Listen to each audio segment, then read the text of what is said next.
Good morning, everybody.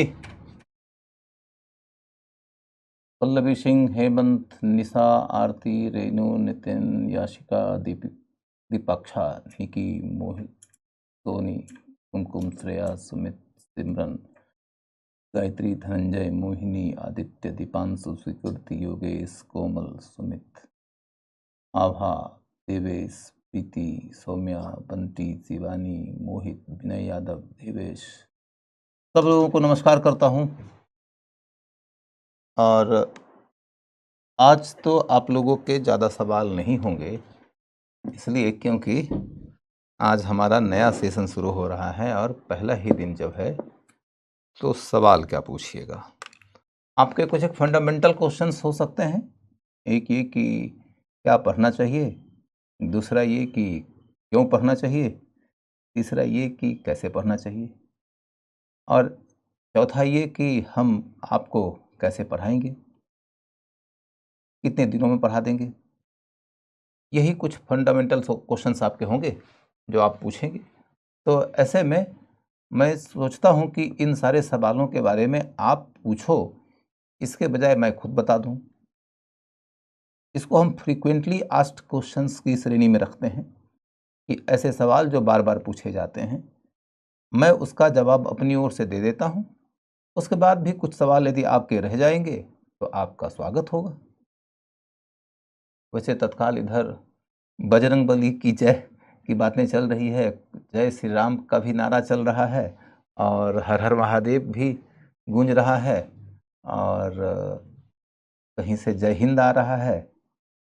तो आप सब लोग अपने अपने तरीके से अभिवादन दे रहे हैं। मैं आपका सबका स्वागत करता हूं और सबको उन्हीं के शब्दों में अभिवादन लौटा भी देता हूं, और ये कहते हुए कि आपका क्लास एक बागीचा की तरह दिख रहा है, लग रहा है उसमें अनेक रंग के फूल हैं। इधर जय भीम भी आया है, इधर हरे कृष्ण भी आया है, और इधर वालेकुम अस्सलाम भी आया है।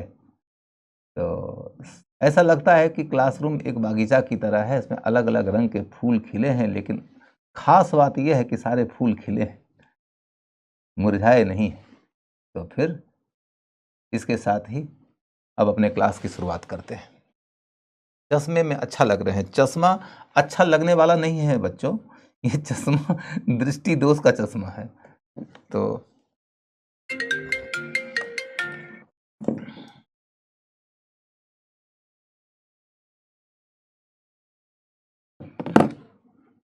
राधे राधे। चलिए, तो अब हम लोग बात करते हैं मॉडर्न इंडिया की।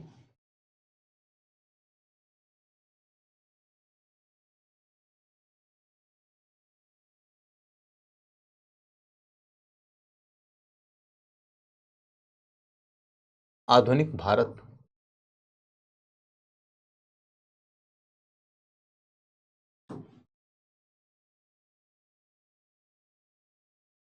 जब हम आधुनिक भारत की बात कर रहे हैं तो हम ये देखेंगे कि सबसे पहला पॉइंट अपना ये है कि यह वो सेक्शन है जिसमें आपको पीटी भी पढ़ना है और मेंस भी। पीटी भी पढ़ना है और मेंस भी। और इस सेक्शन के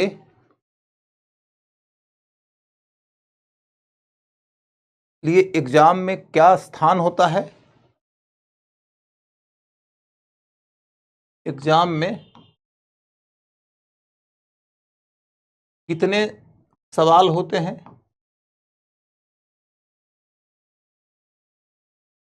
एग्जाम में कितने सवाल होते हैं, तो इसको लेकर देखो तो आपको ये पता चले कि पीटी में इस बार तो 3 क्वेश्चंस ही आए।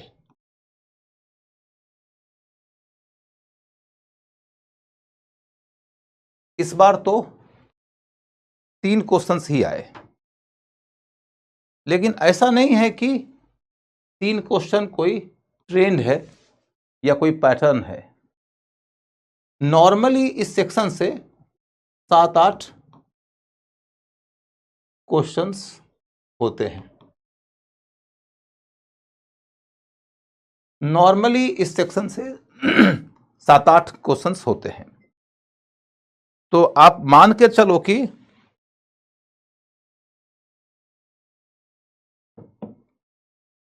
ये एक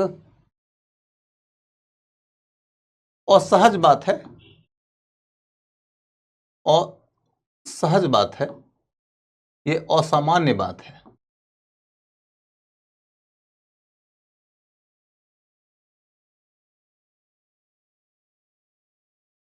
ऐसा नहीं है कि आप इसे पैटर्न मान लीजिए और मॉडर्न इंडिया को इसी तरीके से पढ़िए कि जिससे कि 3 क्वेश्चन आएगा पीटी में। पीटी में उसके प्रश्नों की संख्या 8 के आसपास रहेगी, यही मानकर चलिएगा और इसी के मुताबिक उसकी तैयारी करिएगा। और मेंस में नॉर्मली इतिहास सेक्शन से 100 नंबर के क्वेश्चंस आते हैं। 100 मार्क्स के क्वेश्चंस आते हैं, यानी कि लगभग 10 सवाल होता है।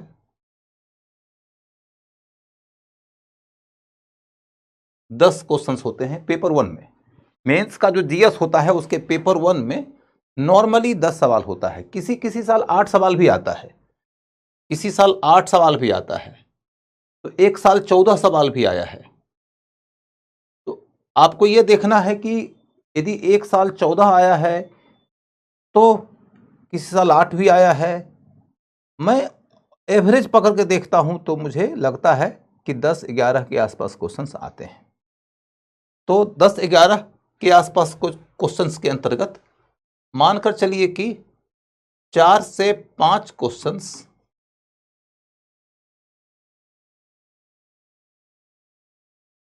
मॉडर्न इंडिया से होते हैं। मॉडर्न इंडिया से 4 से 5 क्वेश्चंस अकेले मॉडर्न इंडिया से होते हैं।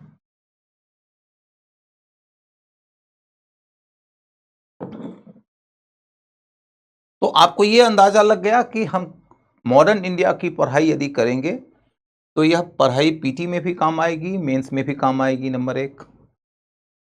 नंबर 2, इसके अंतर्गत पीटी में हमें 7-8 क्वेश्चंस मिलेंगे। किसी किसी साल 10 क्वेश्चंस भी पूछे जाते हैं। तो 10 भी मिल जाए तो आपको चकित नहीं होना है।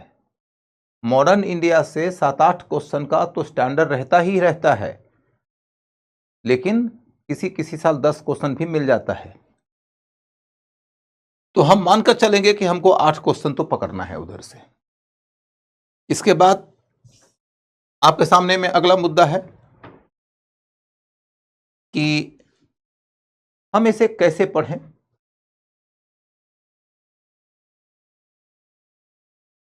कैसे पढ़ें?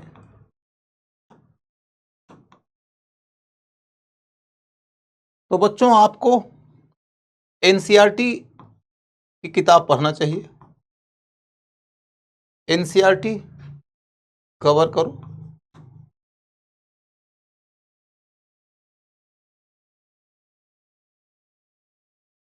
या फिर आप बिपिन चंद्रा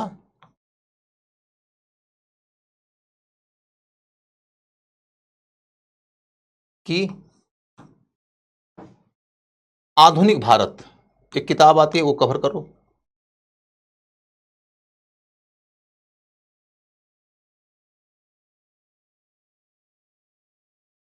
आधुनिक भारत किताब जो बिपिन चंद्रा की है, वो किताब पहले पुरानी वाली एनसीईआरटी है। पहले के काल में एनसीईआरटी की किताब हुआ करती थी ये। बाद में एनसीईआरटी के लेखन मंडल में परिवर्तन हो गया और उस किताब को एनसीईआरटी से निकाल दिया गया। तो उसको फिर बड़े अंतर्राष्ट्रीय स्तर के एक पब्लिकेशन ने अपने से पब्लिश कर दिया। तो वही किताब है बिपिन चंद्रा की। बिपिन चंद्रा कोई हल्के इतिहासकार नहीं है। बिपिन चंद्रा को इतिहास लिखने के लिए पद्म विभूषण अवार्ड भी मिला हुआ है। बहुत बड़े विद्वान आदमी हैं, अब उनको पढ़ो।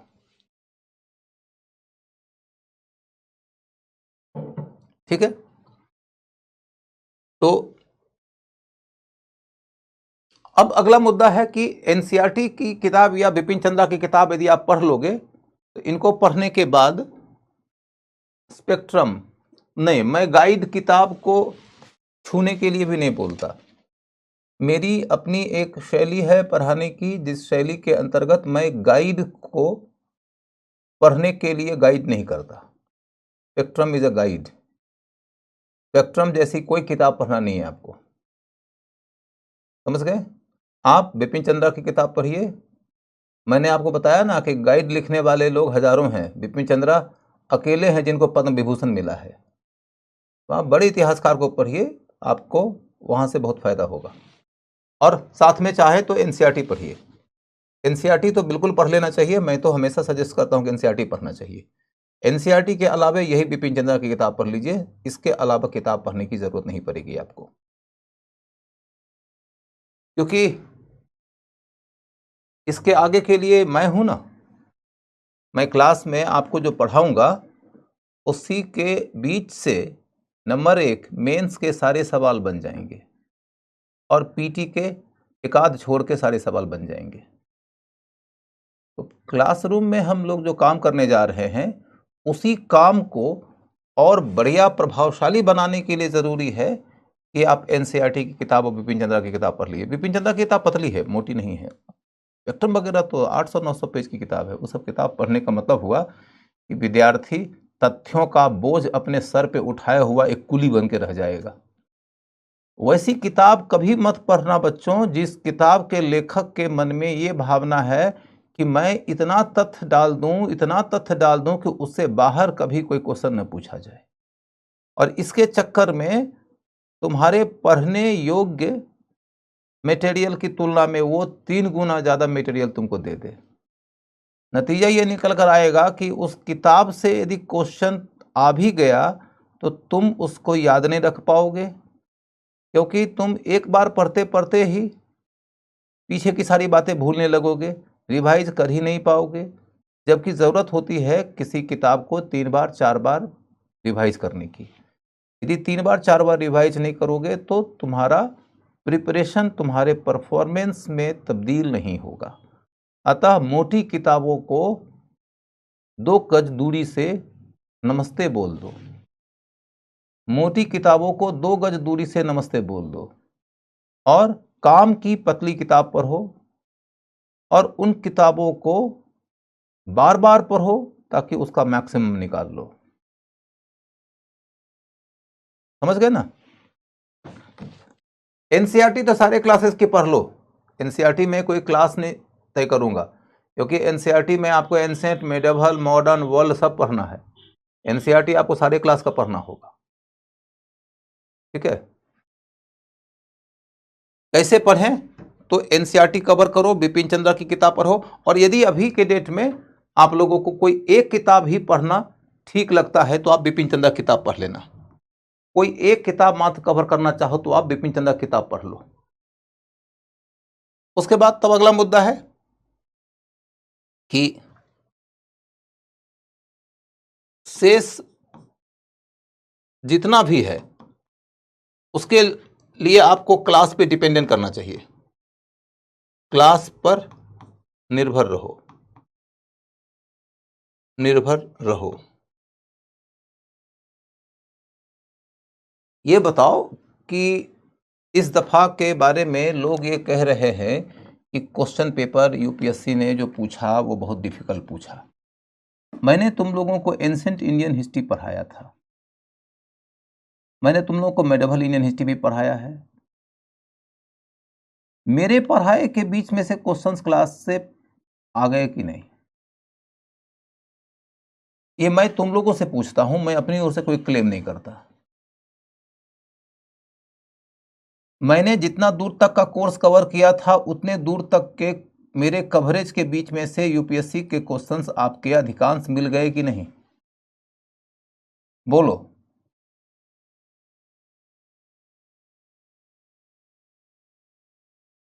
यदि मेरे क्लास से क्वेश्चन, हाँ जी आ गए, यस सर आ गए, ठीक है। तो जब आ गए तो ये मत समझना बच्चों कि इस बार आ गया, हर बार आता है और आएगा भी।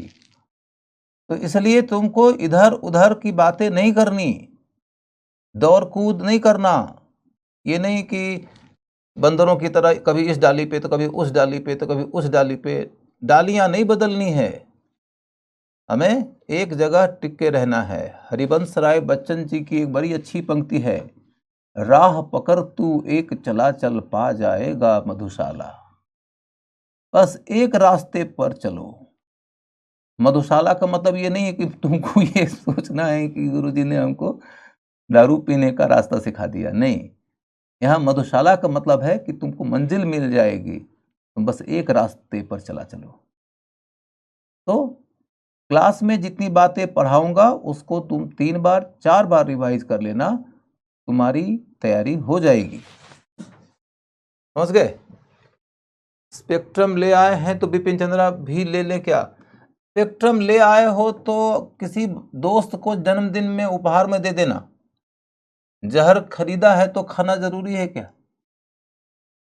बहुत सारी किताबें ऐसी हैं जो इतनी मोटी मोटी हैं, उन किताबों को मैंने कहा ना कि 2 गज की दूरी से नमस्ते कर दो।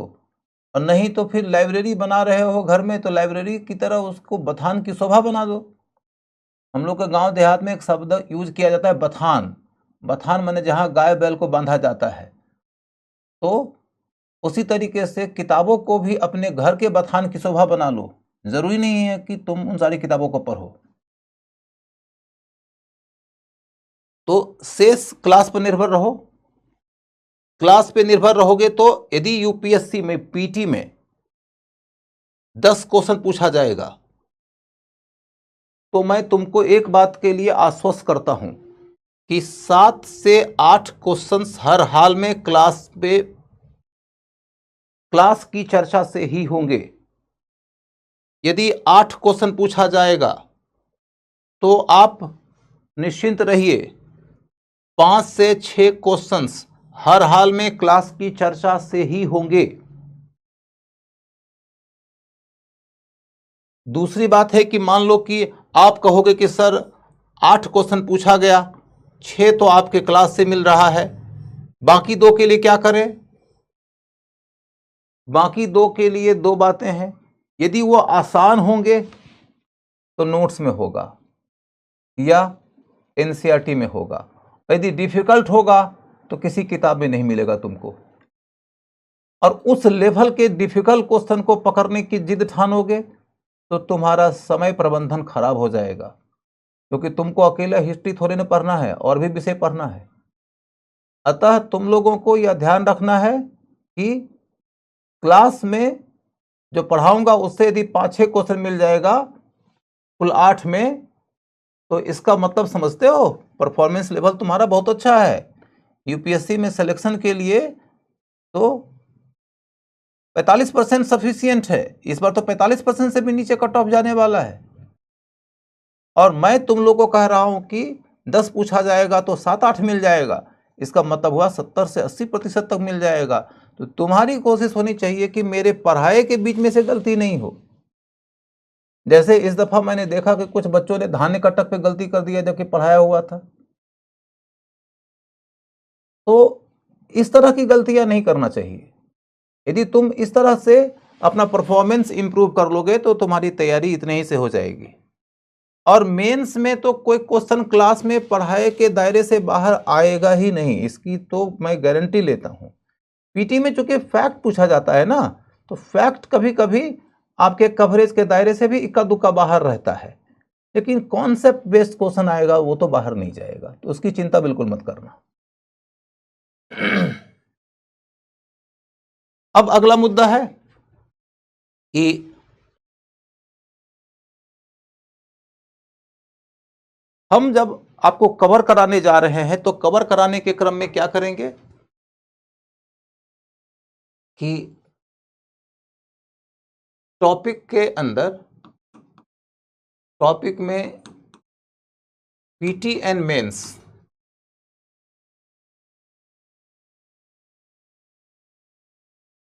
का महत्व तय कर लेंगे।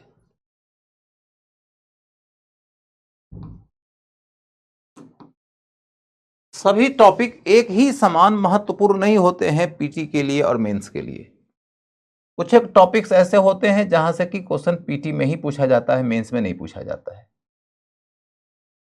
तो हम अब एक दिन में ही ये तय करने लगे कि कौन सा टॉपिक पीटी के लिए महत्वपूर्ण है, कौन सा टॉपिक मेंस के लिए महत्वपूर्ण है, तो पूरा दिन उसी के ऊपर खर्च हो जाएगा।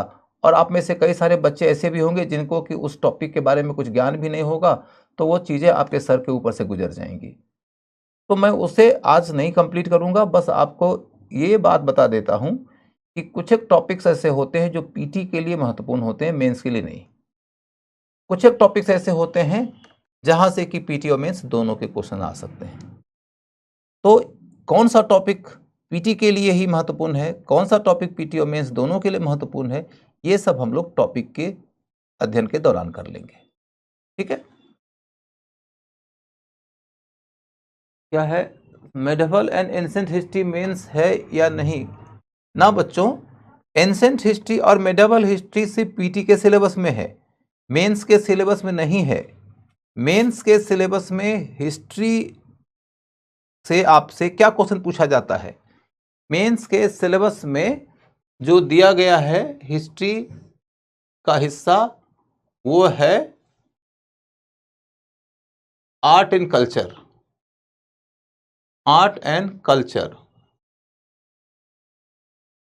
आर्ट एंड कल्चर जब तुम पढ़ोगे तो भारत की कला और भारत की संस्कृति का विकास प्राचीन काल के दौरान हुआ है, कुछ मध्यकाल के दौरान भी हुआ है।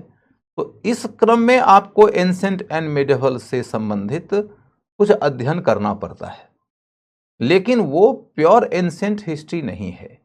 जब तुम एंशिएंट हिस्ट्री पढ़ते हो तो तुम उसमें काल, क्षेत्र, पात्र, economy, society, culture, politics, administration, ये सब कुछ पढ़ते हो। लेकिन जब तुम आर्ट एंड कल्चर पढ़ते हो तो उसमें सिर्फ और सिर्फ ये कल्चर वाला हिस्सा पढ़ते हो। तो इस ख्याल से तुम्हें यह देखना होगा कि एंशिएंट हिस्ट्री वर्ड जब आपके सिलेबस में लिखा गया तो इसका मतलब है कि उसमें सभी डायमेंशनों को कवर करना है, सभी के सभी आयामों को कवर करना है, चाहे वो इकोनॉमी का हो, चाहे वो एडमिनिस्ट्रेशन का हो, चाहे पॉलिटिक्स का हो, चाहे युद्ध का हो, चाहे संधि का हो। और ये पीटी के लिए आपको करना पड़ेगा, क्योंकि पीटी के सिलेबस में लिखा हुआ है प्राचीन भारत।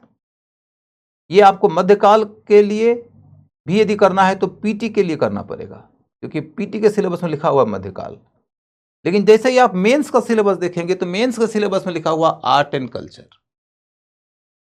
और चूंकि भारत की कला और भारत की संस्कृति का विकास हजारों साल के दौरान हुआ है, तो इस क्रम में हमें प्राचीन काल की कला और संस्कृति भी पढ़ना होगा, मध्यकाल की कला और संस्कृति भी पढ़ना होगा। तो कई सारे बच्चे कंफ्यूज कर जाते हैं कि मेंस में भी हमें प्राचीन काल से क्वेश्चन पूछा जाता है, मेंस में भी हमको मध्यकाल से क्वेश्चन पूछा जाता है। तो बच्चों, आप सारे सवालों का अध्ययन करके देख लेना जो मेंस से पूछा गया है, वो सारे के सारे सवाल सिर्फ और सिर्फ कल्चर के होंगे, क्योंकि सिलेबस में ही सिर्फ कल्चर है। तो यदि आप में से किसी बच्चे को यह लगता है कि मैंने एंशिएंट हिस्ट्री पढ़ा दिया पीटी के लिए और मैंने एंशिएंट हिस्ट्री पढ़ाया ही नहीं मेंस के लिए, तो कुछ छूट गया, तो ये आपका भ्रम है, आपका नहीं छूटा है, वो आपके सिलेबस में ही नहीं है। यदि आपको लगता है कि मेडिवल हिस्ट्री मैंने पढ़ा दिया पीटी के लिए, मेंस के लिए नहीं पढ़ाया, आपका छूट गया, तो आपका भ्रम है, आपके सिलेबस में ही नहीं है। फिर आप कहिएगा कि कल्चर तो पढ़ा देते हैं मेंस के ख्याल से, तो उत्तर यह है कि आर्ट एंड कल्चर का मेंस के लिए अलग से क्लास होगा। आर्ट एंड कल्चर के लिए मेंस के लिए अलग से क्लास होगा, उसमें सारा का सारा कवर कर दिया जाएगा। क्लियर है ना?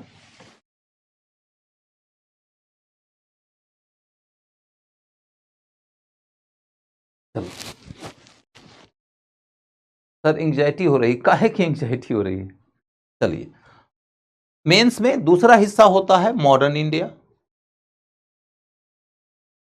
मॉडर्न इंडिया ये एक अकेला हिस्सा है जो मेंस में भी है और पीटी में भी है। तीसरा है world history. World history, world history सिर्फ मेंस में है, पीटी में नहीं है। Ancient history and medieval history सिर्फ पीटी में है, मेंस में नहीं है। आर्ट एंड कल्चर सिर्फ मेंस में है, पीटी में नहीं है। तो आर्ट एंड कल्चर वाला जब सेक्शन हम पढ़ेंगे मेंस के ख्याल से, तो उस समय हमारी कोशिश पूरी की पूरी रहेगी डिस्क्रिप्टिव पढ़ाई की, एनालिसिस की, कॉन्सेप्ट की, राइटिंग की। और जब हम पीटी पढ़ रहे थे प्राचीन काल में, तो हमारा क्या प्रयास था? एनालिसिस कम से कम हो, कॉन्सेप्ट एकदम बेसिक बेसिक हो, राइटिंग पे फोकस करने की जरूरत ही नहीं है, क्योंकि पीटी में राइटिंग करने की जरूरत ही नहीं होती। तो world history and art and culture वो सेक्शंस हैं जिसका नाता सिर्फ और सिर्फ मेंस से है। मॉडर्न इंडिया का नाता मेंस और पीटी दोनों से है, और एंशिएंट एंड मेडिवल का नाता सिर्फ और सिर्फ पीटी से था। यही आपका पाठ्यक्रम है। अतः आप लोग कोई इस तरीके की चिंता मत करिएगा कि मेरा तो एंशिएंट इंडिया में मेंस नहीं हुआ, मेरा तो मेडिवल इंडिया में मेंस नहीं हुआ। अब मैं इसे मिटाता हूं और आगे बढ़ता हूं। मैं यहां बता रहा था आप लोगों को कि टॉपिक में पीटी और मेंस का महत्व हम अलग अलग टॉपिक की पढ़ाई के दौरान करते जाएंगे। यहां पर सब कुछ करना जरूरी नहीं है। आप लोगों को क्या करना होगा कि पीटी का फैक्ट पढ़कर आना होगा, आना होगा। आप लोगों ने उड़ान का नोट्स ले लिया होगा। उड़ान का नोट्स आप लोगों को मिल गया होगा मॉडर्न इंडिया के लिए। तो आप लोग मॉडर्न इंडिया का नोट्स उसी उड़ान के नोट्स से कवर कर लीजिए। जब भी कोई टॉपिक हम पढ़ेंगे तो उस टॉपिक के बारे में आपको बता दूंगा कि कौन सा टॉपिक पढ़ाने वाला हूं, और आप उसे उड़ान के नोट से कवर करके आइएगा। यानी कि बात सीधी सीधी है कि मैं कह दूंगा कि चलो एक्स टॉपिक आपको मैं अगले दिन पढ़ा रहा हूं, तो क्लास में आने के पहले आप उड़ान का नोट्स देख कर आइएगा। उड़ान का नोट्स देख कर आएंगे। यदि आपके पास थोड़ा सा भी परिचय होता है किसी टॉपिक को, तो स्वाभाविक रूप से आपको उस टॉपिक में मजा भी ज्यादा आता है, उसकी समझ भी ज्यादा होती है। मजा भी ज्यादा आता है और समझ में भी ज्यादा टॉपिक आता है। और जब मजा भी आता है और समझ में भी आता है, तब एक और बात होती है, आपका ध्यान एकदम केंद्रित हो जाता है उन बिंदुओं पे जिसको टीचर फोकस कर रहा है, जिसके बारे में टीचर कर रहा है कि अरे ये तो बहुत इंपॉर्टेंट है, यहां से तो क्वेश्चन आ सकता है। टीचर की कलाकारी को समझने के लिए सारे बच्चे क्लास में एक समान कॉम्पिटेंस लेकर नहीं आते, एक समान क्षमता और दक्षता लेकर नहीं आते। मामला ये नहीं है कि कोई बहुत इंटेलिजेंट है और कोई कम इंटेलिजेंट है। मामला ये है कि कोई अच्छे बैकग्राउंड से पढ़ लिख के आया है, कोई बैकग्राउंड में कमजोर है। समाधान ये नहीं है कि अब तुम पहले अपना बैकग्राउंड तैयार करो फिर आओ।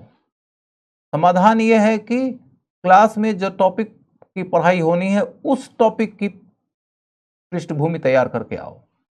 अब पृष्ठभूमि तैयार करने के लिए आपके पास में नोट्स मौजूद है। पृष्ठभूमि तैयार करने के लिए आप चाहो तो बिपिन चंद्र की किताब भी पढ़ सकते हो। दोनों पढ़ सके तो सोने पे सुहागा। यदि आपको दोनों में से कोई एक ही तत्काल पढ़ने का मौका मिल रहा है तो उड़ान के नोट्स पढ़ लेना, क्योंकि नोट्स में कम समय में ज्यादा फैक्ट्स मिल जाएंगे। फैक्ट्स तुमको याद नहीं होंगे, फैक्ट्स से तुम्हारी समझ नहीं बनेगी, तो उसकी चिंता नहीं है।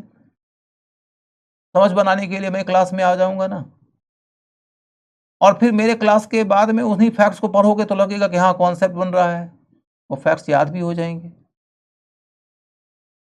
तो यह ध्यान रखना है कि क्लास में आओ तो थोड़ा सा बैकग्राउंड लेकर आना। Sir all history book list बता दीजिए, क्या जरूरी है? अभी मॉडर्न इंडिया का बताया ना, उससे ज्यादा की जरूरत नहीं है। एनसीईआरटी बिपिन चंद्रा और उड़ान, और उड़ान नहीं चलेगा, इतनी उड़ान मत भरो स्मृति, और नहीं चलेगा, एंड उड़ान चलेगा, समझ गई? और उड़ान नहीं, एंड उड़ान करो। और माने अंग्रेजी वाला और था, हिंदी वाला और कर दो, समझ गई? NCERT plus Bipin Chandra plus उड़ान। बहुत बहुत तो तुम एनसीईआरटी और बिपिन चंद्रा में से कोई एक चुन लो, तो मैं कहूंगा अभी तत्काल एनसीईआरटी चुन लो, ये बिपिन चंद्रा चुन लो।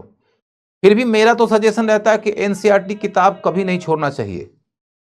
अरे तुम लोग को नहीं पता चलता है कि भैया तुम एनसीईआरटी किताब पढ़ोगे, बिपिन चंद्रा की किताब पढ़ोगे, उड़ान का नोट्स पढ़ोगे, मेरा क्लास पढ़ोगे, चारों में 70-80% बातें कॉमन होंगी, मेरे क्लास में कुछ एक्स्ट्रा होगा,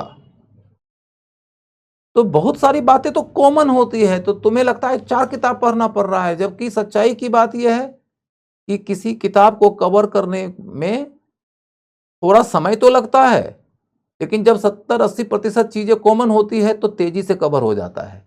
जो कुछ नई बातें होती है, वही नई बात यदि किसी साल क्वेश्चन का बेस बन जाए, तो वही नई बात यदि किसी साल क्वेश्चन का बेस बन जाए तो बात बन जाए, समझ गए ना? ये वाली बात है। यदि फिर भी बच्चा लोग पूछेगा मुझसे कि 2 बताइए सोर्स मत, तो मैं कहूंगा उड़ान के नोट्स प्लस बिपिन चंद्रा, बिपिन चंद्रा, उड़ान के नोट्स प्लस बिपिन चंद्रा, ठीक है? अब अगला मुद्दा यह है कि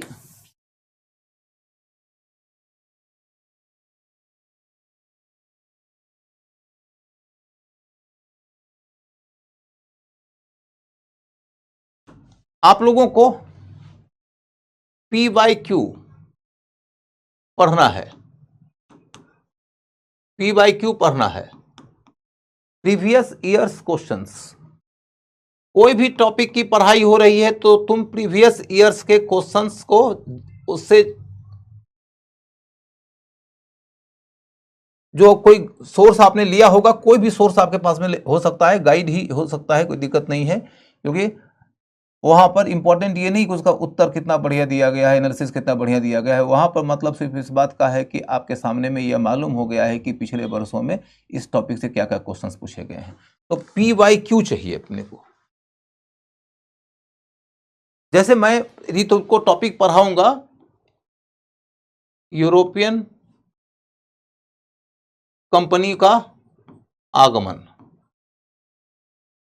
यूरोपियन कंपनी का आगमन, तो यूरोपीय कंपनी का आगमन जब हम पढ़ रहे हैं तो इस टॉपिक से प्रीवियस ईयर्स में कौन कौन से क्वेश्चंस पूछे गए हैं उसे जरूर पढ़ लेना, क्योंकि तुम यदि पिछले वर्षों के क्वेश्चंस को पढ़ोगे तो तुमको 3 बातों का अंदाजा लग जाएगा।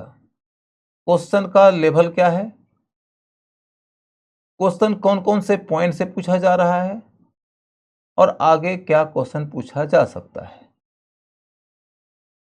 यदि तुम इन बातों को समझ जाओगे तो तुम्हारी पढ़ाई में वो दक्षता आ जाएगी जिसके आधार पर तुम्हारा परफॉर्मेंस लेवल बढ़ जाएगा। यदि तुमने प्रीवियस ईयर के क्वेश्चंस को नहीं देखा तो समझ लेना कि तुम्हारी पढ़ाई आधी अधूरी रह जाएगी, तुम्हारी पढ़ाई कभी अच्छा परिणाम नहीं ला पाएगी। तो प्रीवियस ईयर के क्वेश्चंस को जरूर पढ़ लेना। अब हम लोगों को उतरना है अपने पाठ्यक्रम की ओर। हमारा पाठ्यक्रम क्या है?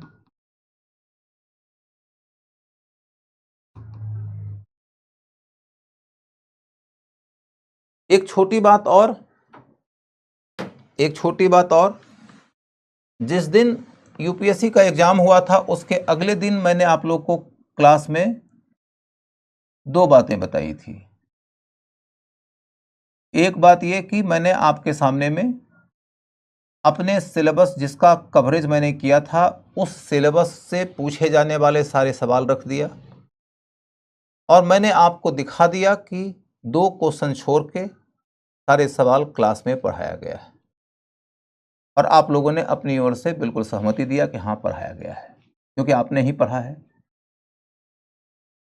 और उसके बाद फिर मैंने आप लोग को एक बात कहा था कि आज के बाद कभी कोई विद्यार्थी टीचर से क्लास में ये ना पूछे कि सर सिलेबस कब खत्म होगा। ये तब पूछना किसी टीचर से जबकि टीचर क्लास में टॉपिक पढ़ाने के बजाय कथाकारी करे, गप करे, मनोरंजन करे, चुटकुले सुनाए, तब तो जरूर पूछ देना कि सर इस तरीके से तो कोर्स ही खत्म नहीं होगा।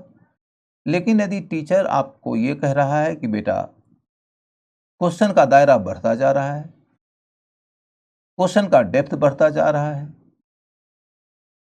यानी कि ज्यादा बड़े दायरे से अब क्वेश्चन पूछा जा रहा है, ज्यादा गहराई से क्वेश्चन पूछा जा रहा है, लेकिन कभी कभी बेसिक भी पूछा जा सकता है, और तुम्हारे में से बहुत लोगों का बेसिक भी कमजोर है, तो टीचर की मजबूरी हो जाती है कि उसे बेसिक से लेके एडवांस लेवल तक कवर करना पड़ता है, तो समय कुछ ज़्यादा लग जाता है। ज़्यादा का मतलब ये थोड़े नहीं कि 6 महीना ज़्यादा लग जाएगा, अभी किसी सेक्शन को कवर करने में 4 दिन 6 दिन ज़्यादा लग जाएगा। तो वो जो 4 दिन 6 दिन ज़्यादा लगता है वो 4-6 दिन तुम्हारे लिए लगता है। शिक्षक के हाथ में है, कम से कम मेरे जैसे शिक्षक के हाथ में है कि मैं तुम्हारा सिलेबस कम से कम दिन में भी खत्म कर सकता हूं, लेकिन कम से कम दिन में खत्म करूंगा तो कम से कम क्वेश्चन पकड़ में आएगा। मैं प्रॉपर पढ़ाऊंगा, सारे क्वेश्चंस पकड़ में आ जाएंगे। सारे का मतलब 10 में से 7-8। तो ध्यान ये रखना है कि कभी किसी शिक्षक के सामने में ये मत पूछना कि सर सिलेबस कब खत्म होगा। सिलेबस तो प्रोफेशनल तरीके से तय किए गए कमिटमेंट के दायरे में ही खत्म होगा। मे बी कि 4 दिन 6 दिन ज़्यादा लग जाएगा, 4 दिन 6 दिन ज़्यादा लगेगा तो वो 4-6 दिन में तुम्हारे लिए खर्च करता हूं, तुम पर अपना समय खर्च करता हूं। समझ गए ना? उड़ान 3 के नोट्स में कुछ गलतियां हैं बेटा, मुझे तुम ये बता देना कि उड़ान 3 के नोट्स में कहाँ गलतियां हैं, ताकि मैं मैनेजमेंट के लोगों को यह सूचना दे दूंगा और वो अपनी टीम के साथ संपर्क कर लेंगे कि भैया गलती हुई है।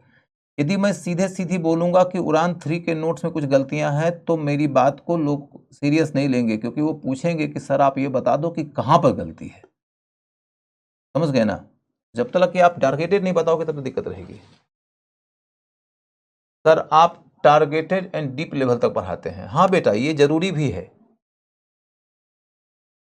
4 वाले बैच को उड़ान नहीं मिले हैं, मैं ये सूचना जरूर दे दूंगा कि 4 वाले बच्चों को उड़ान नहीं मिला है। सर संपूर्ण बुक अच्छी है क्या? कौन से किताब के बारे में पूछ रहे हो बच्चों? संपूर्ण बुक अच्छी है किसकी? चलो आगे बढ़ते हैं, अब पाठ्यक्रम की ओर चलते हैं। फिर पाठ्यक्रम की ओर चल के देखो तो क्या कहानी है अपनी। सबसे पहला पॉइंट जो हम लोग कवर करने जा रहे हैं वो ये कि भारत में यूरोपीय कंपनियों का आगमन।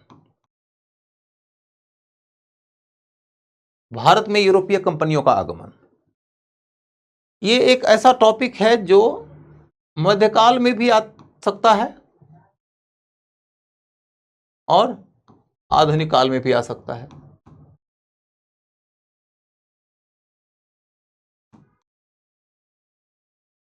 मध्यकाल और आधुनिक काल दोनों से इस टॉपिक का नाता होता है, क्योंकि इन्हीं यूरोपीय कंपनियों में से एक कंपनी अंग्रेजों की है जिन्होंने कि भारत में साम्राज्य स्थापित करके 1947 तक रूल किया। इन्हीं यूरोपीय कंपनियों में से एक कंपनी पुर्तगालियों की है जिन्होंने कि 1961 तक रूल किया। इन्हीं में से एक कंपनी फ्रांसीसियों की है जिन्होंने कि 1954 तक रूल किया। तो कंपनियों के आगमन की शुरुआत हो रही है 1498 में, जो मध्यकाल है, और कंपनियों के जाने की जो अंतिम तिथि है वो 1961 की है, जो यहां तक कि आजादी के बाद की कहानी भी है।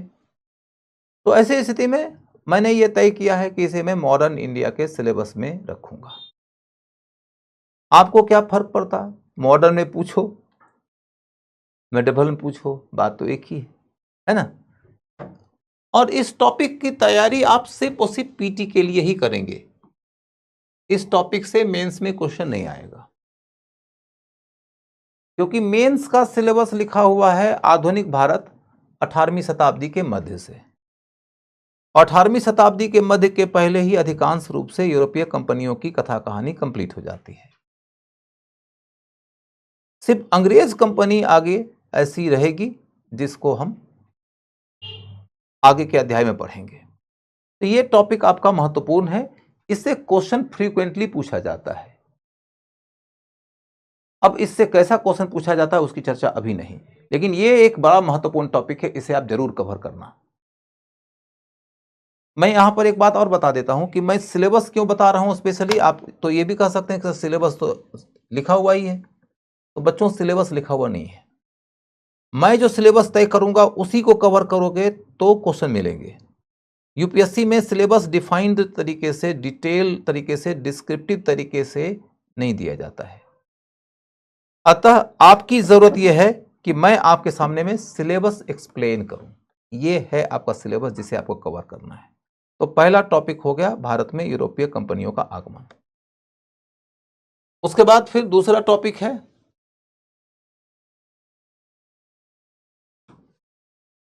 दूसरा जो आपका टॉपिक आएगा वह है भारत में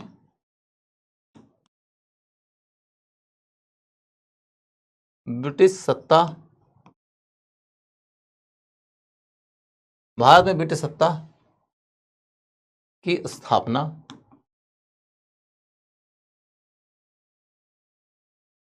भारत में ब्रिटिश सत्ता की स्थापना। यहां पर आपको क्या पता चलेगा कि भारत उस समय कई क्षेत्रीय सत्ताओं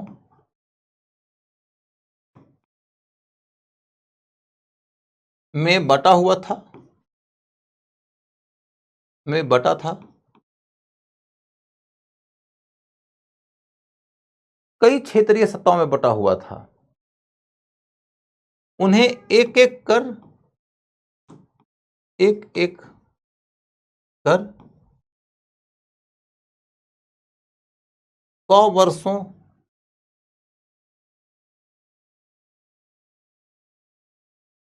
के दौरान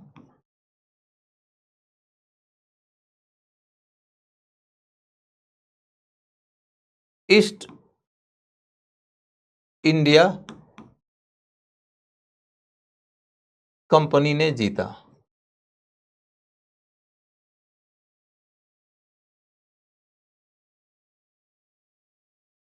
ने जीता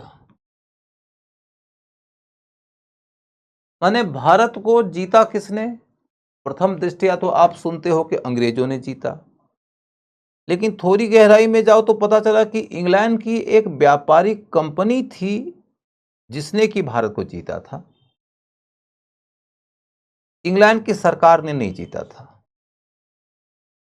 थोड़ी और गहराई में जाओगे तो यह पता चलेगा कि व्यापारिक कंपनी को इंग्लैंड की सरकार की सहमति थी कि हां तुम जीतो, समर्थन था, जीतो, तुम्हारी कोशिश में जरूरत पड़ेगी तो पीछे से हम सहायता करेंगे। लेकिन प्रत्यक्ष तौर पर भारत को जीतने का काम किसने किया था? एक व्यापारिक कंपनी ने, और उसी व्यापारिक कंपनी का नाम है ईस्ट इंडिया कंपनी। ठीक है। इस वजह से आप देखोगे कि इस टॉपिक में आपको तमाम प्रकार के युद्ध संधि आदि का अध्ययन करना होगा। सबसे ज्यादा युद्ध, संधि आदि जैसी चीजें इसी टॉपिक में पढ़ना होता है, लेकिन इस टॉपिक से क्वेश्चन फ्रीक्वेंटली पूछा जाता रहा है। तो इस टॉपिक के बारे में पढ़ाई के वक्त में आप समय की कंजूसी नहीं करिएगा। इस टॉपिक से रिलेटेड मेंस के क्वेश्चंस भी आ सकते हैं, लेकिन बहुत लिमिटेड। मेंस में बहुत बहुत तो सिंपल क्वेश्चन आ सकता है कि ब्रिटिश विजय या विक्ट्री के लिए जिम्मेदार कारण क्या थे, जिम्मेदार कारण, और इसके पीछे ब्रिटिश रणनीति क्या थी, ब्रिटिश की रणनीति क्या थी।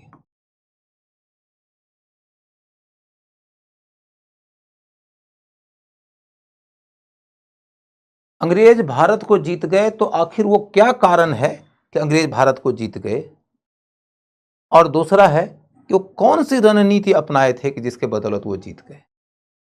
इन्हीं दो बिंदुओं के ऊपर क्वेश्चन मेंस में आएगा। इसके अलावे आपको भारत में अंग्रेजों की जीत के ऊपर क्वेश्चन अलग से गहराई में नहीं आएगा। तो मेंस की तैयारी के लिए इस टॉपिक के ऊपर बहुत ज्यादा समय खर्च करना जरूरी नहीं है, लेकिन पीटी की तैयारी के लिए इस टॉपिक को अच्छे से कवर करना पड़ेगा। इसके बाद फिर देखो आप, अगला टॉपिक क्या आता है। अगला टॉपिक आता है भारत में ब्रिटिश प्रशासनिक व्यवस्था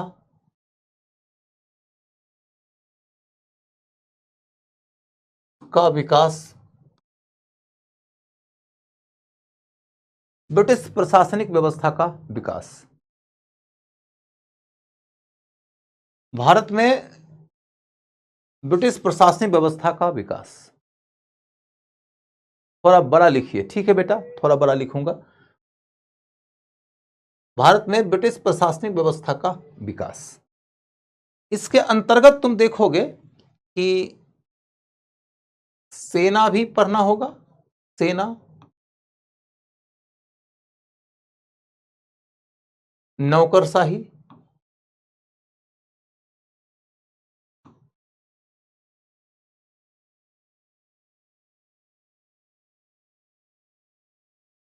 न्याय व्यवस्था, न्याय प्रणाली,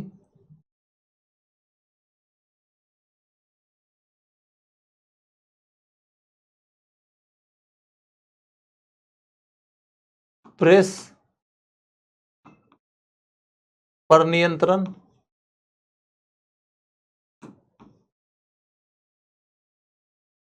प्रेस पर नियंत्रण। लेकिन सबसे महत्वपूर्ण टॉपिक है इसके लिए संवैधानिक सुधार।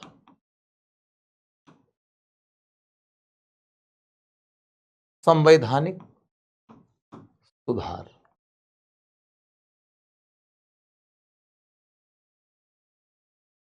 संवैधानिक सुधार का जो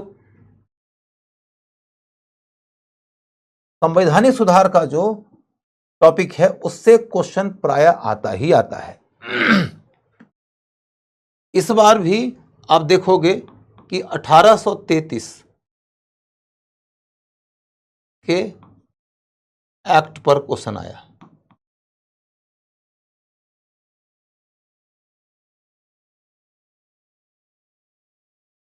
1833 के एक्ट पर इस बार भी क्वेश्चन आया। ठीक है।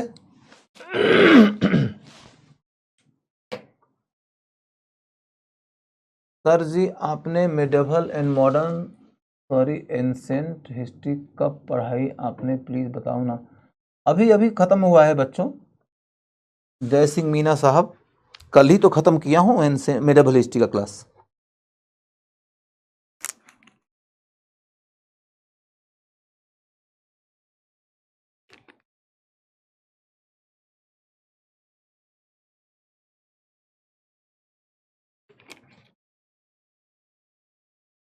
प्रेस नहीं समझते हो, कहता है प्रेस क्या है। पत्रकारिता, अखबार, इन सबों के ऊपर नियंत्रण भी तो सरकार की प्रशासनिक नीति का एक हिस्सा था। तो सर प्रेस क्या है? तो प्रेस पर नियंत्रण बेटा, प्रेस पर नियंत्रण। प्रेस कौन नहीं जानता है? प्रेस पर नियंत्रण हो गया। उसके बाद फिर अगला मुद्दा कि यहां से देखोगे तुमको ये पता चले कि मेंस में क्या क्वेश्चन आ सकता है। मेंस में इस पूरे टॉपिक में सिर्फ और सिर्फ 3 जगहों से क्वेश्चन आ सकता है। सिर्फ 3 जगहों से क्वेश्चन आ सकता है। एक क्वेश्चन आ सकता है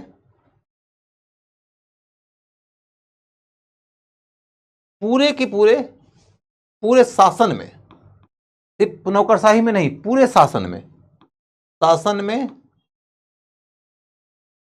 नस्ल भेद, नस्ल भेद, यानी कि अंग्रेज लोगों को सेना में या नौकरशाही में या न्यायिक प्रणाली में बड़े पद मिलते थे। भारतीय लोगों को यह कहा जाता था कि तुम अंग्रेजों के इतना ईमानदार नहीं हो, तुम उनके इतना बहादुर नहीं हो, तुम उनके इतना योग्य नहीं हो, अतः बड़े पद सिर्फ अंग्रेज को मिलेंगे। भारतीय लोगों को सेना में सूबेदार से ऊंचा पद नहीं मिलता था। नौकरशाही में उनको क्लर्क से ऊंचा पद नहीं मिलता था। जुडिशियल क्षेत्र में उनको मुंसिफ से ऊपर का पोस्ट नहीं मिलता था। इसी सिस्टम को नस्ल भेद कहा जाता है। अंग्रेज अपने को सुपीरियर नस्ल का बताते थे, भारतीयों को, चाहे वो हिंदू हो चाहे मुसलमान, चाहे ब्राह्मण हो या दलित, इन सबों को वो इंफीरियर नस्ल का बताते थे। समझ गए आप लोग? तो अब मामला है शासन में नस्ल भेद का।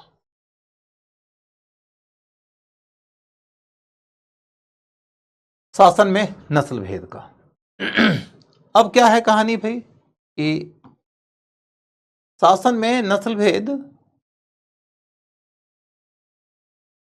के साथ जोड़ने लायक बात होती है कि न्यायिक प्रणाली, न्यायिक प्रणाली। ब्रिटिश काल में न्यायिक प्रणाली में सुधार एवं समस्याएं,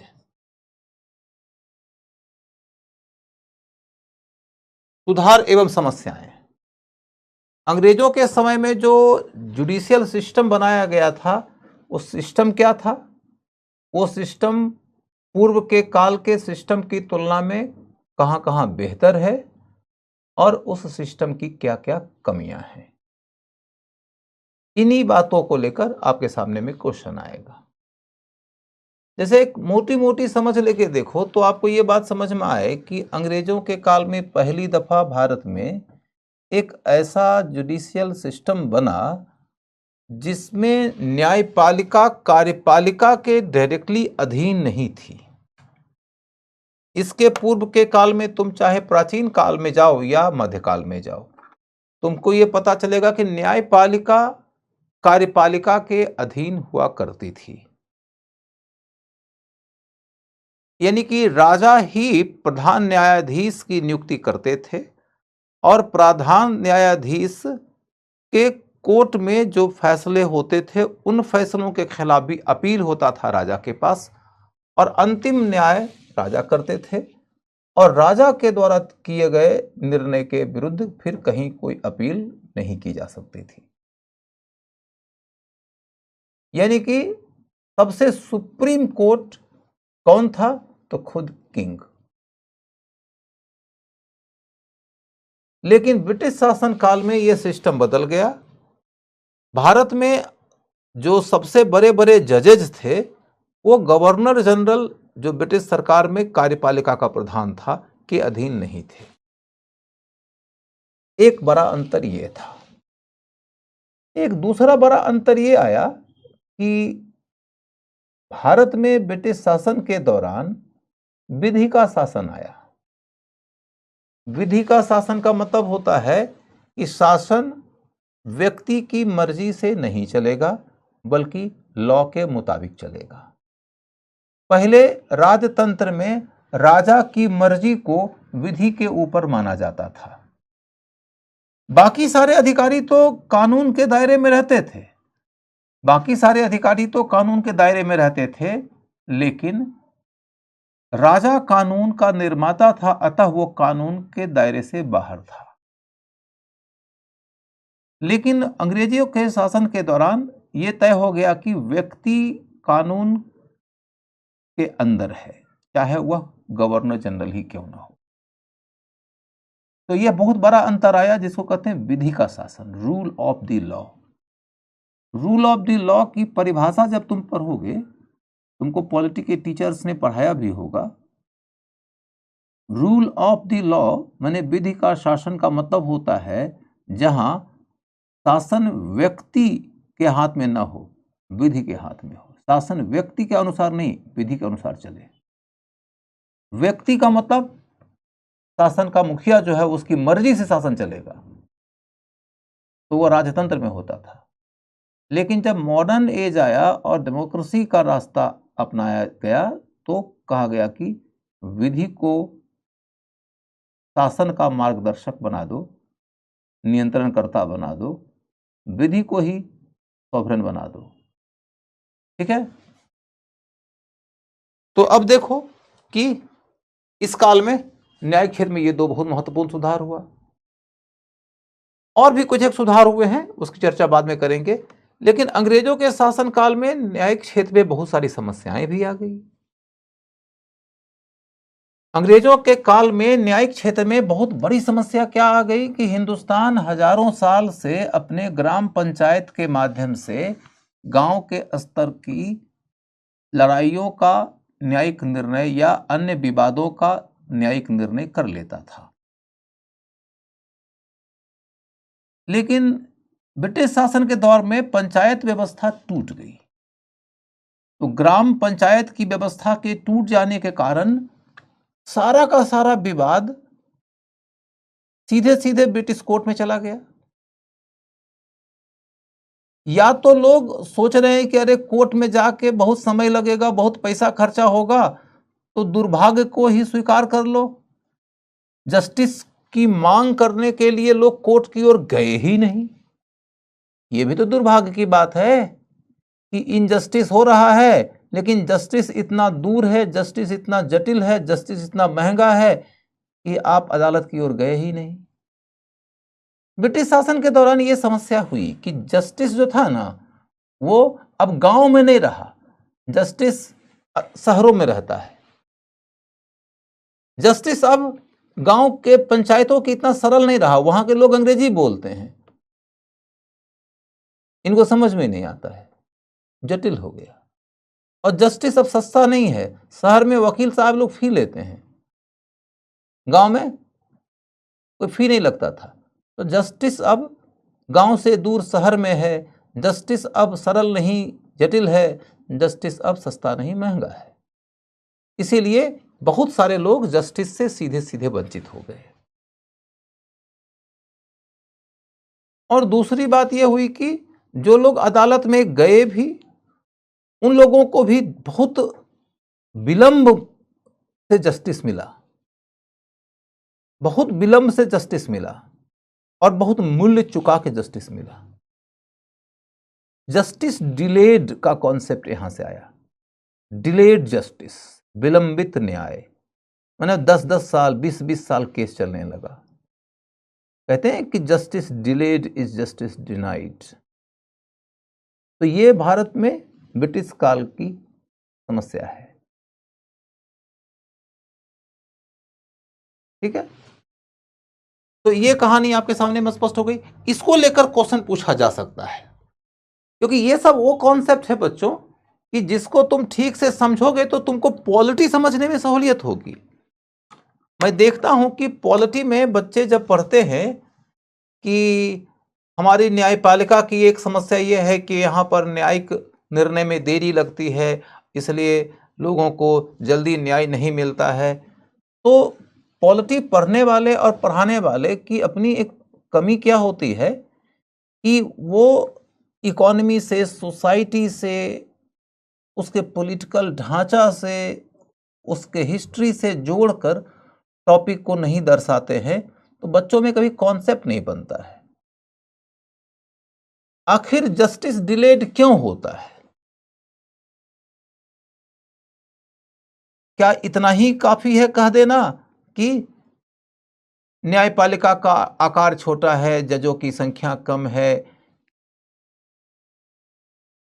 कंप्यूटराइजेशन नहीं है, मॉडर्नाइजेशन नहीं है, ये सब कर देंगे तो जस्टिस डिलेड की समस्या खत्म हो जाएगी? This is not enough. जब हम ब्रिटिश काल में पढ़ रहे होंगे तो हम ये देखेंगे कि पूरा राजनीतिक ढांचा ही टूट गया, इसलिए जस्टिस डिलेड की समस्या आई। हम ये देखेंगे कि नए नए कानून आ गए, केसेस बहुत ज्यादा हो गए, इसलिए जस्टिस डिलेड हो गया। हम ये देखेंगे कि सरकार की आर्थिक नीतियां शोषणात्मक थी, दमनात्मक थी, इसलिए जस्टिस सिस्टम पे ज्यादा बोझ पड़ गया, ज्यादा केसेस होने लगे। इन सारे एंगल को देखेंगे और यहां से जब तुम्हारी समझ थोड़ी साफ होगी तो तुमको फिर पॉलिटी पढ़ने के वक्त में थोड़ी गहराई मिलेगी। समझ गए?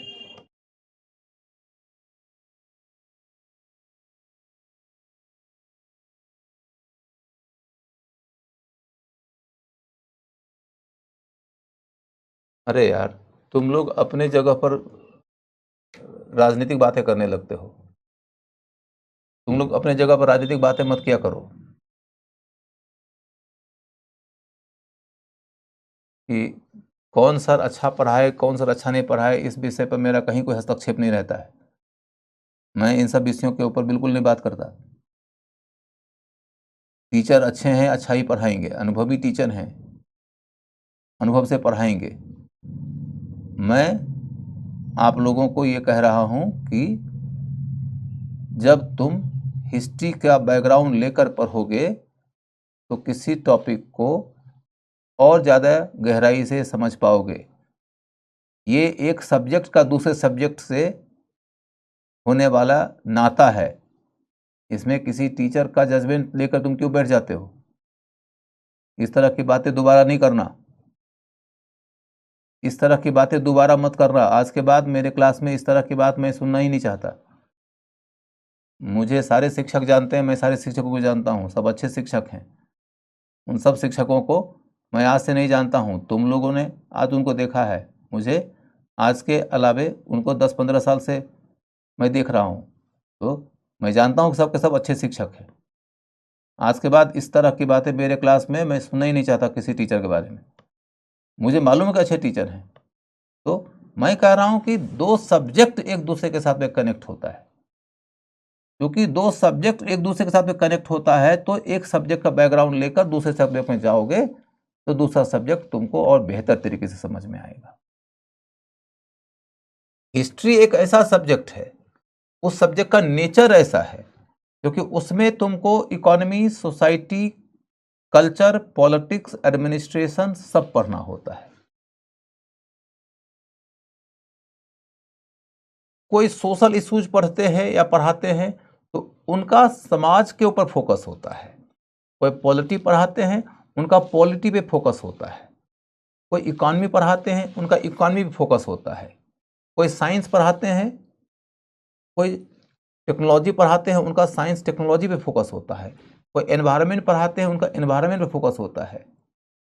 और उनका फोकस उनके जगह पर सही है, वही उनका पाठ्यक्रम है। हिस्ट्री एक ऐसा सब्जेक्ट है जिसमें सबकी पढ़ाई होती है। हिस्ट्री का बैकग्राउंड लेकर पढ़ोगे तो फिर क्या होगा कि एक विषय को दूसरे से, दूसरे को तीसरे से, तीसरे को चौथे से जोड़ने लगोगे। जोड़कर पढ़ोगे तो समझ ज्यादा गहरी होगी। और इसीलिए सिलेबस बनाने वाला क्या करता है, सबसे पहले क्या डालता है सिलेबस में? सबसे पहले हिस्ट्री क्यों डाला सिलेबस में? कुछ तो कारण रहा होगा ना, या कि फिर ऐसे ही डाल दिया उल्टा सीधा एक समान? सारे सब्जेक्ट एक दूसरे के साथ में रिलेटेड हैं। हिस्ट्री का बैकग्राउंड रहेगा, पॉलिटी बेहतर समझोगे। यदि सोसाइटी का बैकग्राउंड रहेगा, पॉलिटी बेहतर समझोगे। हिस्ट्री के साथ में ज्योग्राफी एंड सोसाइटी ही क्यों दिया फर्स्ट पेपर में? फर्स्ट पेपर में हिस्ट्री, ज्योग्राफी, सोसाइटी ही क्यों दिया? क्योंकि ये पहले पढ़ना चाहिए, फिर पॉलिटी बेहतर समझ में आता है। समझ गए?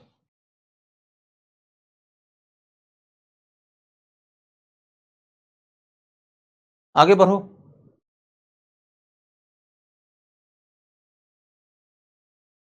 अगला मुद्दा क्या है कि मैंने कहा कि न्यायिक प्रणाली जब तुम ब्रिटिश काल में जाके पढ़ोगे तो तुमको ये बात समझ में आएगी कि ब्रिटिश शासन की न्यायिक प्रणाली के अंदर कुछ एक रिफॉर्म हुए हैं, जिस रिफॉर्म के तहत पहली बार न्यायिक क्षेत्र में कुछ ऐसी बातें हुई जो इसके पहले नहीं थी।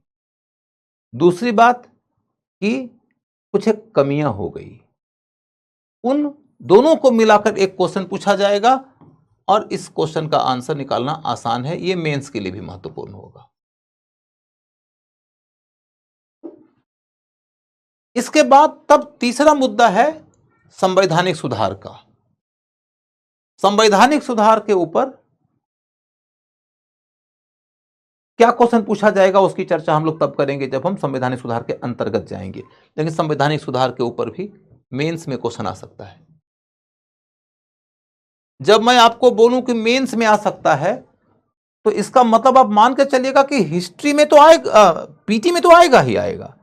पीटी में तो हर जगह से आएगा, मेंस में हर जगह से नहीं आएगा।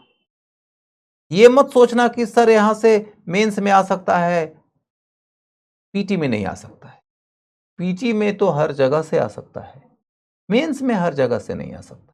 तो दो ही कैटेगरी है, या तो पीटी और मेंस दोनों के लिए महत्वपूर्ण, या तो सिर्फ पीटी के लिए महत्वपूर्ण।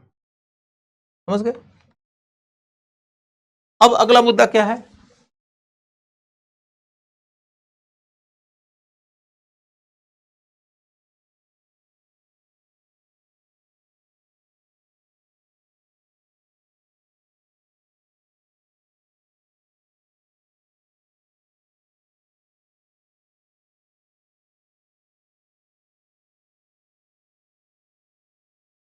अब अगला मुद्दा क्या है?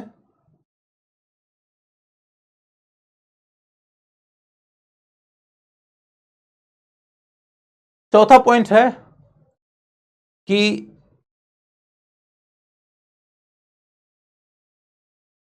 ब्रिटिश काल में आर्थिक नीति, ब्रिटिश काल में आर्थिक नीति और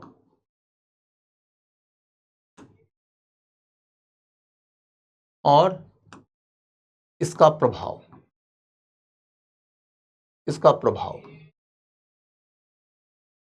ब्रिटिश काल में आर्थिक नीति और इसका प्रभाव। तो आर्थिक नीति में आप क्या देखते हो? एग्रीकल्चर से संबंधित नीति,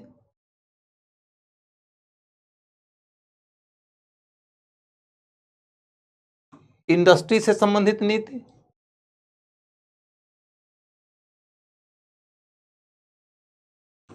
ट्रेड से संबंधित नीति, एग्रीकल्चर, इंडस्ट्री, ट्रेड, फिर रेलवे,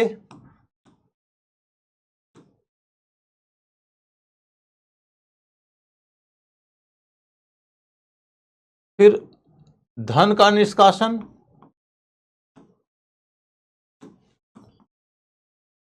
धन का निष्कासन,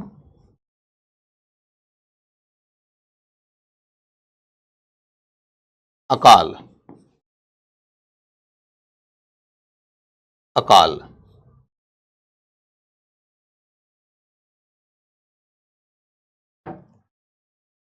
एक कर प्रणाली,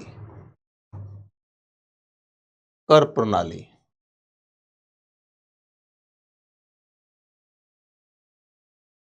एवं व्यय की व्यवस्था, व्यय की व्यवस्था। कुल मिलाकर एक लाइन में, दूसरे शब्दों में इसी को कह सकते हो वित्तीय, वित्तीय प्रबंधन, वित्तीय प्रबंधन, यानी कि आय और व्यय, आय और व्यय की नीति, आय और व्यय की नीति।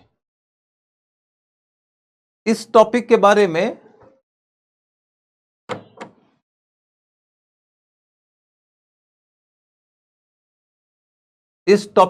में एक सामान्य समझ तुम ऐसी बनाओ कि इस टॉपिक, अरे यार तुम लोग, धन्यवाद धन्यवाद प्रहलाद जी, नमस्कार। तुम लोग बहुत बातें कर रहे हो भाई, इतनी बातें मत किया करो, पढ़ाई करने आए हो। मैं इस बात को लेके बिल्कुल ही असहज रहता हूँ कि वो बच्चा आखिर कैसे मैनेज कर लेता है कि मैं पढ़ा रहा हूँ तो मेरी बात सुन भी रहा है, समझ भी रहा है, लिख भी रहा है और बात भी कर रहा है। दो ही बातें हो सकती हैं, या तो वो अपनी ही दुनिया में लीन है, और या तो ये बात हो सकती है कि शायद वो एक्सट्रीमली टैलेंटेड है। दूसरी बात की संभावना तो मुझे दूर दूर तक नहीं दिखाई देती। एक्सट्रीमली टैलेंटेड बच्चे का कॉन्सेंट्रेटेड होना, फोकस्ड होना अनिवार्य होता है। तुम यदि फोकस्ड नहीं हो तो तुम्हारा टैलेंट यदि है भी तो वो तो बिखर जाएगा।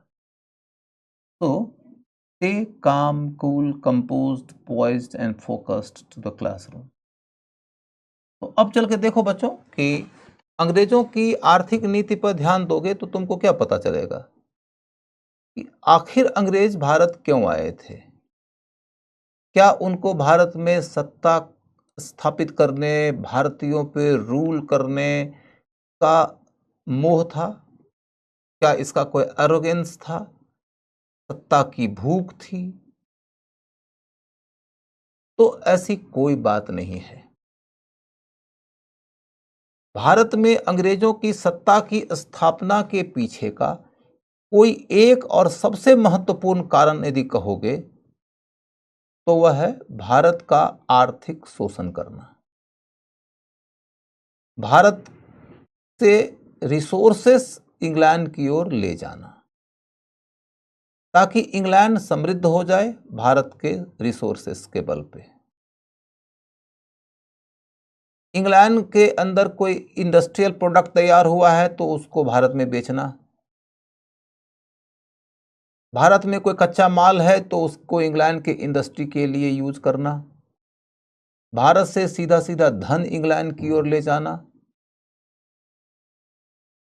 और भी कई तरीके से भारत का शोषण करना था। इसीलिए भारत में अंग्रेजों की सत्ता स्थापित की गई थी। तो आपको यह बात समझ लेना है कि भारत में ब्रिटिश सत्ता की स्थापना किस उद्देश्य से की गई थी। तो आर्थिक शोषण के उद्देश्य से की गई थी। अतः भारत में ब्रिटिश शासन के ऊपर जब आप अध्ययन करते हो तो यह देखो कि जीता क्यों और जीता कैसे, ये दो चीजें हैं। जीता कैसे के अंतर्गत हम ये बात करेंगे कि कौन कौन से कारण थे कि अंग्रेजों की जीत हो गई, क्या क्या रणनीति अपनाया कि अंग्रेजों की जीत हो गई। लेकिन जीता क्यों, तो शोषण करना था। अगला मुद्दा आपने पढ़ा, भारत में ब्रिटिश प्रशासनिक व्यवस्था का विकास, उसकी नौकरशाही, उसकी सेना, उसकी न्यायिक प्रणाली, संवैधानिक सुधार, ये सब कुछ जब किया जाएगा तो कोई भी सिस्टम जब बनाया जाता है तो सिस्टम क्या उद्देश्य से अलग होकर बनाया जा सकता है? जो तुम्हारा उद्देश्य होगा उस उद्देश्य की पूर्ति के लिए ही ना तुम व्यवस्था बनाओगे। पर्पस की पूर्ति के लिए सिस्टम बनाया जाता है। यदि पर्पस की पूर्ति नहीं होगी तो तुम उसके लिए सिस्टम कैसे बनाओगे? Your system will be purposive. कोई भी सिस्टम एक उद्देश्य की पूर्ति के लिए बनाया जाता है। और अंग्रेजों का उद्देश्य क्या था? अंग्रेजों का उद्देश्य आर्थिक था। इसी आर्थिक उद्देश्य को ध्यान में रखकर उन्होंने सिस्टम बनाया था। इसीलिए ये जरूर याद रखिएगा कि अंग्रेजों के आर्थिक उद्देश्य को जो नहीं समझते हैं वो मेंस के स्तर पर न तो उनके विजय के कारण को ठीक से एक्सप्लेन कर पाएंगे, न तो उनके प्रशासनिक व्यवस्था ऐसी स्थापित क्यों हुई इसको ठीक से समझ पाएंगे। सबके पीछे का मूल मामला है उनका उद्देश्य क्या था। जैसे कि एक छोटा सा मुद्दा लेके देखो कि अंग्रेजों ने शासन की व्यवस्था स्थापित किया और उसको नस्लवादी बना दिया। तो नस्लवादी क्यों बनाया? वो कहते थे कि अंग्रेज सुपीरियर है भारतीयों की तुलना में, तो आखिर वो ये बात बार बार क्यों कहते थे कि अंग्रेज सुपीरियर है भारतीयों की तुलना में? तो थोड़ा थोड़ा तो मामला ऐसा भी हो सकता है कि भैया वो विजेता थे, वो समृद्ध थे और सरकार उनके हाथ में आ गई थी तो अपने को सुपीरियर मान रहे थे। सशक्त और समृद्ध और सत्ता में बैठे हुए लोगों में ज्यादा काबिल होने का बोध, ज्यादा काबिल होने का भाव प्रायः आ जाता है। और जो हमसे हार गए हैं, जो हमसे कमजोर हैं, जो हमसे गरीब हैं, जो लाचार हैं, उनके दुर्बल होने का भाव भी मेरे मन में, हमारे मन में, लोगों के मन में प्रायः आ जाता है। ये एक सामान्य मानवीय व्यवहार है। फिर तुम अपने समाज में जाकर देखो तो जो हिंदू समाज है उसके अंदर जो अग्री जाति के लोग रहे उनके अंदर प्रायः इस बात का बोध रहा, अब आज नहीं है, आज कम है, ये बात आप मानिए, लेकिन पहले ज्यादा था, ये बात आप जानिए कि अग्री जाति के लोग ये मानते थे कि हम लोग ज्यादा योग्य हैं, हम ज्यादा पराक्रमी हैं, हम ज्यादा बलिष्ठ हैं, हम ज्यादा नैतिक हैं, ज्यादा ईमानदार हैं, वगैरह वगैरह। ये उच्च जाति के लोगों के मन में भी भावना रही थी। अतः इसे आप जाति भेद कहिएगा। जब मुसलमानों ने भारत में सत्ता स्थापित किया तो यह भावना मुसलमानों के मन में अपने प्रति थी। मुसलमान अपने आप को हिंदुओं से ज्यादा योग्य, ईमानदार, पराक्रमी मानते थे, हिंदुओं को शासन में भागीदारी नहीं देते थे। यहां तक कि मुसलमानों के बीच में भी सारे मुसलमान को वो बराबर नहीं मानते थे। मुसलमानों के शासन के दौरान धार्मिक आधार पर भी भेद था और धार्मिक भेद के अतिरिक्त वो मुसलमानों में भी सबसे श्रेष्ठ मुसलमान मानते थे उनको जो तुर्की थे, तुर्की नस्ल के लोगों को सुपीरियर मानते थे। अब ब्रिटिश की ओर चलकर देखो, जो भारत में अंग्रेजों की सत्ता स्थापित हुई तो उसके दौर की कहानी क्या है। तो अंग्रेज जो सत्ता स्थापित किए उस दौरान उन्होंने अपने को सुपीरियर करार दिया। तो थोड़ा थोड़ा मामला तो ये जरूर रहता है कि विजेता जाति के अंदर अपने श्रेष्ठ होने का अहंकार हो ही जाता है। लेकिन सबसे बड़ा कारण यदि खोजोगे तो ये था कि उन्हें ये लगता था कि भारत के लोगों को यदि शासन में सभी विभागों में बड़े बड़े पद दे देंगे तो वो किसी भी क्षण भारतीय लोगों के प्रति संवेदनशील हो सकते हैं। भारतीय धर्म, भारतीय समाज, संस्कृति के प्रति उनके मन में मोह का भाव जग सकता है।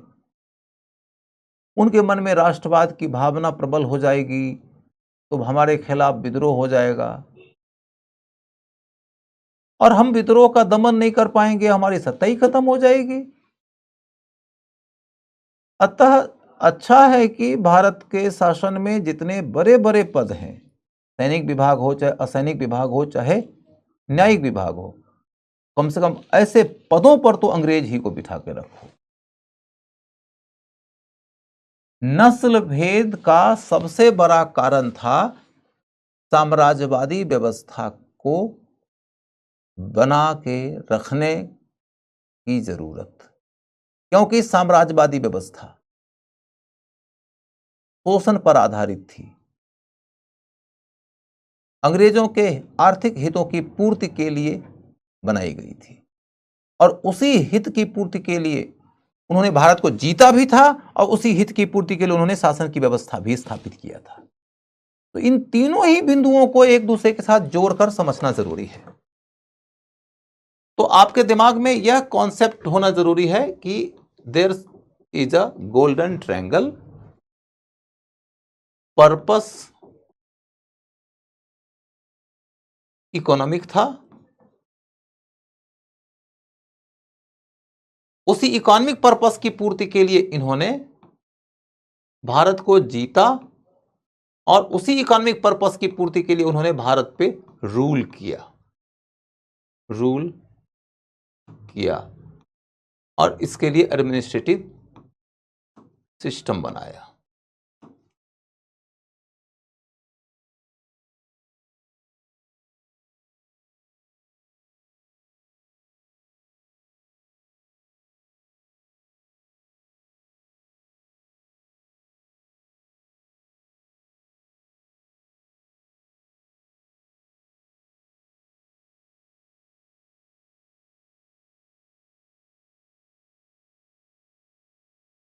तो ये मैं बोल रहा हूं कि जीता, एडमिनिस्ट्रेटिव सिस्टम बनाया और इकोनॉमिक तरीके से रूल किया। अब क्या कहानी है कि जब आर्थिक नीतियां आप अपनाइएगा तो आर्थिक नीतियों के तहत स्वाभाविक रूप से एग्रीकल्चर होगा, इंडस्ट्री होगा, ट्रेड होगा। कुल मिलाकर आप समझो कि प्राथमिक, द्वितीयक और तृतीयक 3 सेक्टर्स होते हैं अर्थव्यवस्था में। जब आप इकोनॉमी पढ़े हैं या पढ़े होंगे तो आपके शिक्षक पढ़ाए होंगे। इकोनॉमी के कुल 3 सेक्टर्स होते हैं, primary sector, secondary sector and tertiary sector. प्राथमिक सेक्टर के अंतर्गत एग्रीकल्चर, द्वितीयक के अंतर्गत उद्योग और तृतीयक के अंतर्गत ट्रेड। इन तीनों ही सेक्टरों पे अंग्रेजों की कौन सी नीति थी और उसका क्या प्रभाव पड़ा, इसे आपको पढ़ना पड़ेगा, हम बाद में पढ़ेंगे। और तब देखोगे कि ब्रिटिश शासन के दौरान पहली दफा भारत में रेलवे का निर्माण हुआ। ये यातायात और संचार के मामले में एक क्रांतिकारी कदम माना जाता है, क्योंकि रेलवे के निर्माण के पहले तक आप सड़क से चलते थे। रेलवे के माध्यम से आप एक अलग ही तरह का ट्रैक बनाते हैं, एक अलग पटरी बनाते हैं, उस पे चलते हैं। एक साथ सैकड़ों लोगों को खींचने वाली एक गाड़ी आ जाती है, एक साथ सैकड़ों हजारों टन माल को कैरी करने वाली गाड़ी आ जाती है। यानी कि यात्रियों की यात्रा के लिए भी और माल के आवागमन के लिए भी यह एक बहुत बड़ा टर्न अराउंड था। यह चाहे युद्ध की तैयारी हो, चाहे उद्योग की तैयारी हो, चाहे यातायात की तैयारी हो, इन सबों में क्रांतिकारी परिवर्तन ला दिया। अब एक बड़ा मुद्दा यह है कि रेलवे इतनी बड़ी क्रांति कर दिया हिंदुस्तान के लिए, तो हमें अंग्रेजों का धन्यवाद देना चाहिए कि आप आए तो रेलवे आया। लेकिन तब यहीं पर देखना होता है कि क्या रेलवे से हिंदुस्तान को उतना फायदा हुआ जितना फायदा इंग्लैंड को हुआ, या जितना अमेरिका को, जर्मनी को या जापान को हुआ। तो हम ये देखेंगे क्लास के दौरान डिटेल में कि नहीं भैया, रेलवे आया ये तो ठीक है, लेकिन रेलवे से उतना फायदा नहीं हुआ जितना कि हो सकता था। तो क्यों नहीं हुआ? तो यहीं पर कहना होगा, क्योंकि उद्देश्य साम्राज्यवादी था। उद्देश्य था कि अंग्रेजों का हित सधे, तो भारतीयों का हित साधने की दिशा में कोई कार्य किया ही नहीं गया। ये रेलवे अंग्रेजों के हित की पूर्ति के काम आया, भारतीयों के हित की पूर्ति के काम नहीं आया। ये एक बड़ा मुद्दा हो जाएगा। एक दूसरा मामला क्या हो जाएगा कि अच्छा एक बात बताओ कि तुम्हारे पास में यदि 100 रुपये हैं, तो 100 रुपये में तुम यदि अपनी प्राथमिकताएं तय करोगे तो भोजन, वस्त्र, आवास, शिक्षा, स्वास्थ्य, इन सबों को पहले रखोगे, या कि ये सोचोगे कि एक कार खरीद लेते हैं? भोजन, वस्त्र, आवास, शिक्षा, स्वास्थ्य को वरीयता देंगे, कार तो बाद में खरीदेंगे यदि पैसा होगा तो। भारत में उस समय गरीबी थी, और गरीब भारत के अंदर रेलवे का निर्माण किया गया, तो नतीजा क्या निकलेगा? यदि तुम्हारे पास में 100 ही रुपये हैं और तुम चाहो तो उसी के अंदर अब मनोरंजन के लिए और बहुत सुविधाओं के लिए कुछ खर्च करने लगोगे, तो स्वाभाविक रूप से भोजन की कमी हो जाएगी, वस्त्र की, आवास की, शिक्षा की, स्वास्थ्य की कमी हो जाएगी। तो रेलवे के कारण हिंदुस्तान में यही हुआ कि सरकार के पैसे जब खर्च हो गए रेलवे पे, तो कई सारी प्राथमिकताएं पिछड़ गई और लोगों के जीवन में समस्याएं बढ़ गई। और एक तीसरी समस्या क्या है कि रेलवे का निर्माण जब सरकार करेगी, सरकार रेलवे पे जब पैसे खर्च करेगी, तो पैसे कहां से खर्च करेगी? क्या सरकार के घर में कोई कामधेनु गाय है कि जिसको सरकार दूह लेगी? क्या सरकार के घर के आंगन में कोई पारिजात का वृक्ष लगा हुआ है कि सरकार उसको हिला देगी, उसे पैसे झड़ेंगे? कहा जाता है कि स्वर्ग की एक गाय है कामधेनु, या स्वर्ग का एक वृक्ष है पारिजात जिसको हिला देने से पैसे झड़ते हैं। तो सरकार के घर में कामधेनु गाय भी नहीं थी और उसके बागीचे में पारिजात वृक्ष भी नहीं था। सरकार की आमदनी तो टैक्स लगा के होती है, और सरकार टैक्स लगाती थी सबसे ज्यादा किसके ऊपर? किसान के ऊपर। तो सरकार के टैक्स का सबसे बड़ा स्रोत कौन था? किसान। भू राजस्व, लैंड रेवेन्यू। सरकार के आय का सबसे बड़ा स्रोत है लैंड रेवेन्यू। अब सवाल यह उठता है कि किसान की सबसे बड़ी जरूरत क्या थी? क्या किसान की सबसे बड़ी जरूरत थी रेलवे? किसान की सबसे बड़ी जरूरत थी कि भू राजस्व कम करो। किसान की जरूरत यह थी कि नहर का निर्माण करो।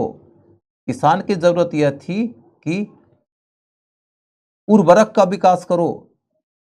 किसान की जरूरत यह थी कि बेहतर बीज का इंतजाम करो, बेहतर टेक्नोलॉजी का विकास करो, सब्सिडी दो। किसान की तो जरूरत इस प्रकार की थी। किसान की जरूरत के ऊपर सरकार ने पैसे खर्च नहीं किए, सरकार ने पैसे खर्च किए रेलवे के विकास के ऊपर, और वो भी किसानों से टैक्स लेके।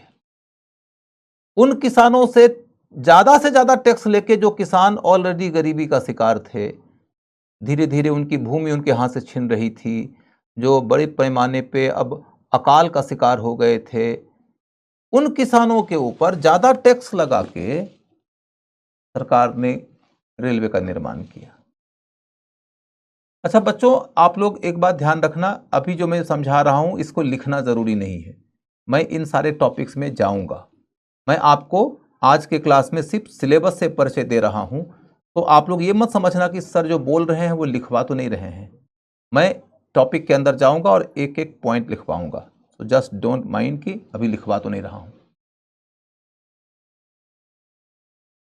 तो सरकार ने रेलवे का निर्माण किया। मैं तुमको एक छोटी सी बात बताता हूं कि रेलवे की क्या जरूरत होती है किसान के जीवन में। तुम 19वीं शताब्दी के किसान की दशा के ऊपर ध्यान दो तो किसान को रेल की कोई जरूरत ही नहीं थी,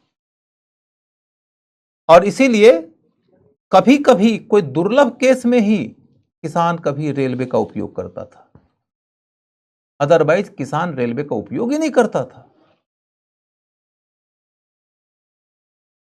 हमारे गांव की कहानी है कि एक पहलवान जी थे, वो एक बार गए स्टेशन, आज से करीब 50 साल पहले की कहानी है।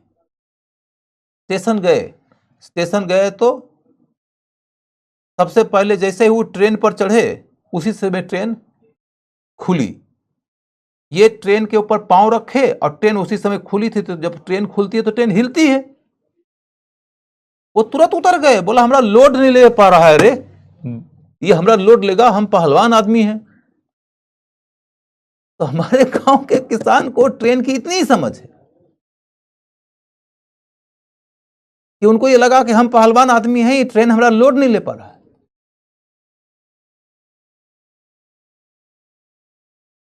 दूसरे दिन उनको सब समझा बुझा के भेजा, बोला अरे नहीं, ट्रेन बहुत मजबूत चीज है, तुम उसके सामने कुछ नहीं हो, उसके नीचे आओगे तो कचकचा के मर जाओगे। तो बोला अच्छा तब चलो चलते हैं। फिर दोबारा गए, उस दिन ट्रेन में बहुत भीड़ थी, वो उतर के चले आए गांव।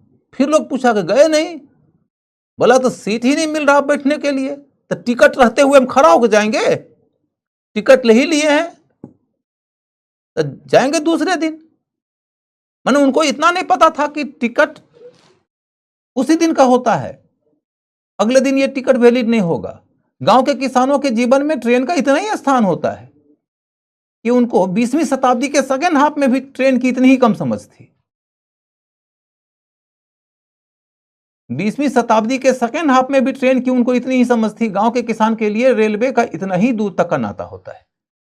तो वो तो बैलगाड़ी से चलने वाला समाज है, उस समय के समाज की बात बोल रहा हूं, बैलगाड़ी से चलने वाला समाज था। थोड़ा दूर जाएगा तो घोड़ा पे चढ़ के चला जाएगा, धनी किसान होगा तो हाथी पे चढ़ के चला जाएगा, पालकी पे चढ़ के चला जाएगा, ट्रेन पर चढ़ के जाएगा कहां? कोई बहुत बड़ा धनी मानी किसान होगा तो हो सकता है कि तीर्थ यात्रा करने के लिए कभी कभी जाए जीवन में एक बार, अदरवाइज इंडिया के एग्रीकल्चरिस्ट सोसाइटी के जीवन में रेलवे की कोई भूमिका ही नहीं थी। लेकिन सरकार ने उसी किसान से कर लेकर के रेलवे का निर्माण कर दिया। ये किसानों के साथ में बहुत बड़ा अन्याय था। ये वाला मुद्दा उठाना है। कुल मिलाकर देखो तो रेलवे के ऊपर अपने आप में फोकस करके आपको तैयारी करना है, इसके ऊपर मेंस में क्वेश्चन आ सकता है। और मेंस के ख्याल से ये वाला मुद्दा धन का निष्कासन और अकाल बहुत महत्वपूर्ण मुद्दा है, वेरी वेरी इंपॉर्टेंट। क्योंकि मोटे तौर पर तुमको समझना है कि ब्रिटिश शासन के दौरान हिंदुस्तान की अर्थव्यवस्था के ऊपर क्या असर पड़ेगा। हिंदुस्तान की अर्थव्यवस्था में क्रांति तो आ नहीं जाएगी। हिंदुस्तान की अर्थव्यवस्था एग्रीकल्चर के सेक्टर में, चाहे ट्रेड इंडस्ट्री के सेक्टर में, बर्बाद ही तो होना है। हिंदुस्तान में परंपरागत उद्योग इतना उन्नत था कि भारत पूरी दुनिया में सबसे आगे था, बर्बाद हो गया। अंग्रेज कहते हैं कि हमारे शासन के दौरान कुछ मॉडर्न इंडस्ट्री आया, लेकिन नहीं के बराबर आया। भारत पूरी दुनिया के इंटरनेशनल मार्केट में 23% का हिस्सेदार था। इंडिया इंटरनेशनल मार्केट में 23% का सप्लाई करता था। 23%, एक चौथाई। दुनिया का सबसे बड़ा एक्सपोर्टर कौन था? तो भारत। और एक्सपोर्ट करता था तो किस चीज का एक्सपोर्ट करता था? अपने शिल्पकारों के द्वारा तैयार की गई वस्तुओं का, अपने मैन्युफैक्चर्ड आइटम्स का, या अपने एग्रीकल्चरल आइटम्स का, अपने मसाले का। तो हिंदुस्तान दुनिया का सबसे बड़ा एक्सपोर्टर था। और उस हिंदुस्तान की स्थिति क्या हो गई कि जब अंग्रेज हिंदुस्तान से जा रहे थे तो हिंदुस्तान दुनिया के सबसे गरीब देशों में से एक था।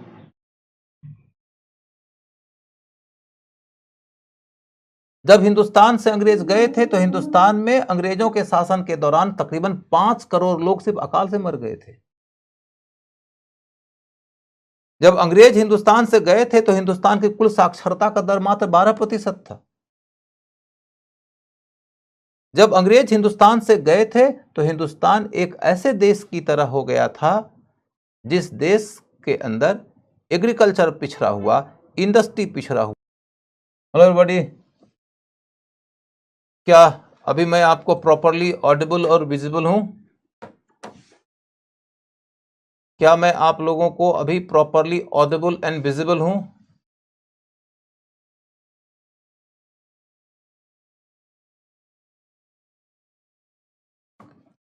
यदि हाँ तो आप लोग मुझे ये बताइए कि मैं सबसे अंत में क्या बोला था जिसके बाद आपका क्लास स्टक हो गया था।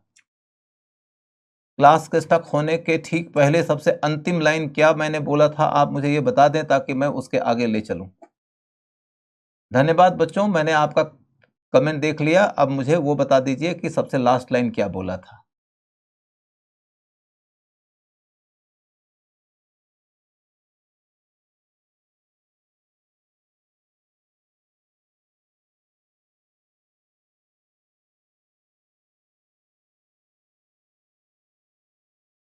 चलो चलो, ठीक है ठीक है ठीक है ठीक है ठीक है, चलो मैं आपको बेसिकली कुछ देर में बिना ये देखे हुए ही बोलता रहा कि आप लोगों को नहीं दिखाई दे रहा है या आपको मेरी आवाज़ नहीं सुनाई दे रही है। तो मैं लास्ट की बातों को 1 मिनट में रिवाइज कर देता हूं, क्योंकि ऐसा तो है नहीं कि मैं कोई टॉपिक कवर किया हूं, मैं परिचय ही दे रहा हूं टॉपिक का। तो मैंने आपको ये बताया था कि ब्रिटिश शासन के दौरान आपको क्या दिखाई देगा कि ये एक ऐसी सरकार थी जिसके आने के पहले तक इंडिया एक समृद्ध देश हुआ करता था।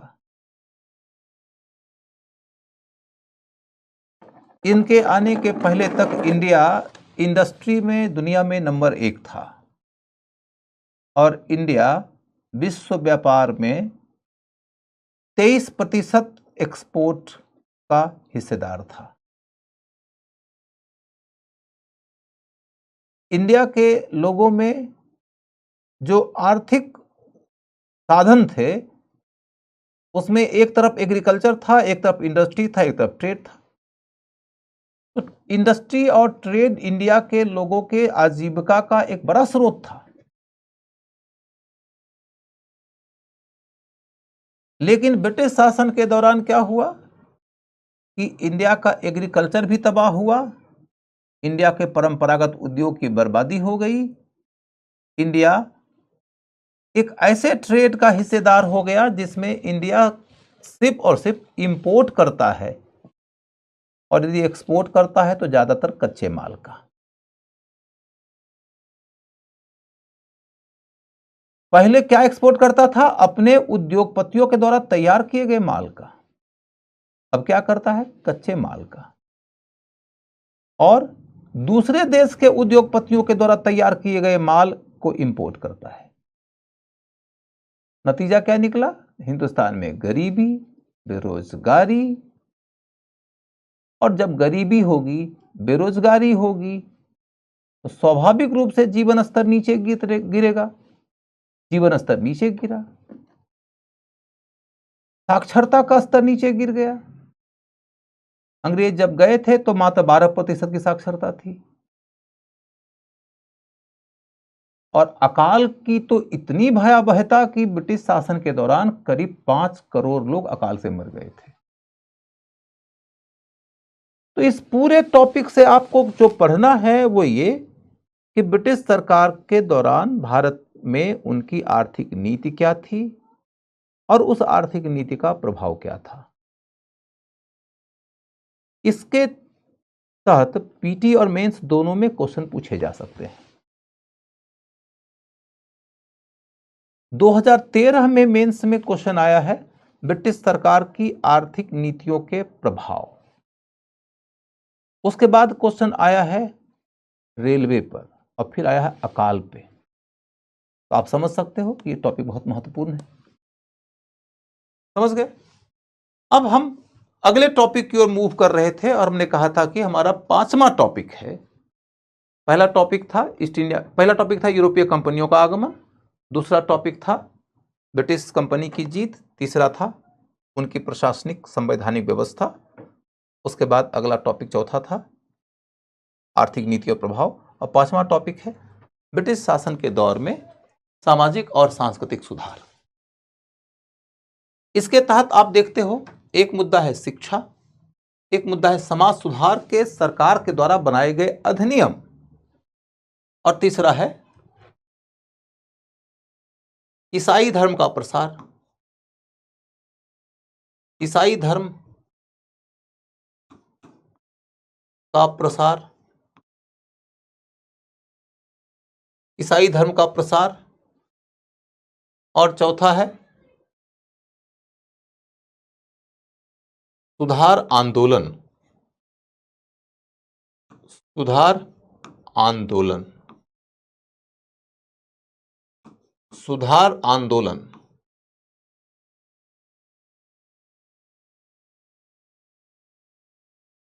सबसे महत्वपूर्ण होता है ये टॉपिक आंदोलन वाला, जिसमें आपको राजा राम मोहन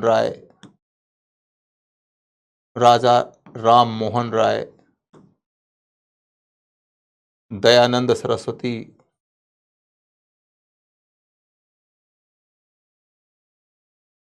ज्योतिबा फुले,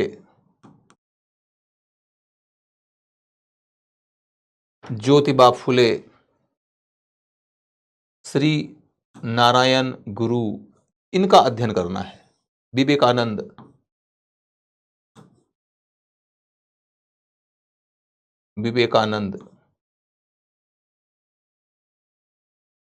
इनका अध्ययन करना है।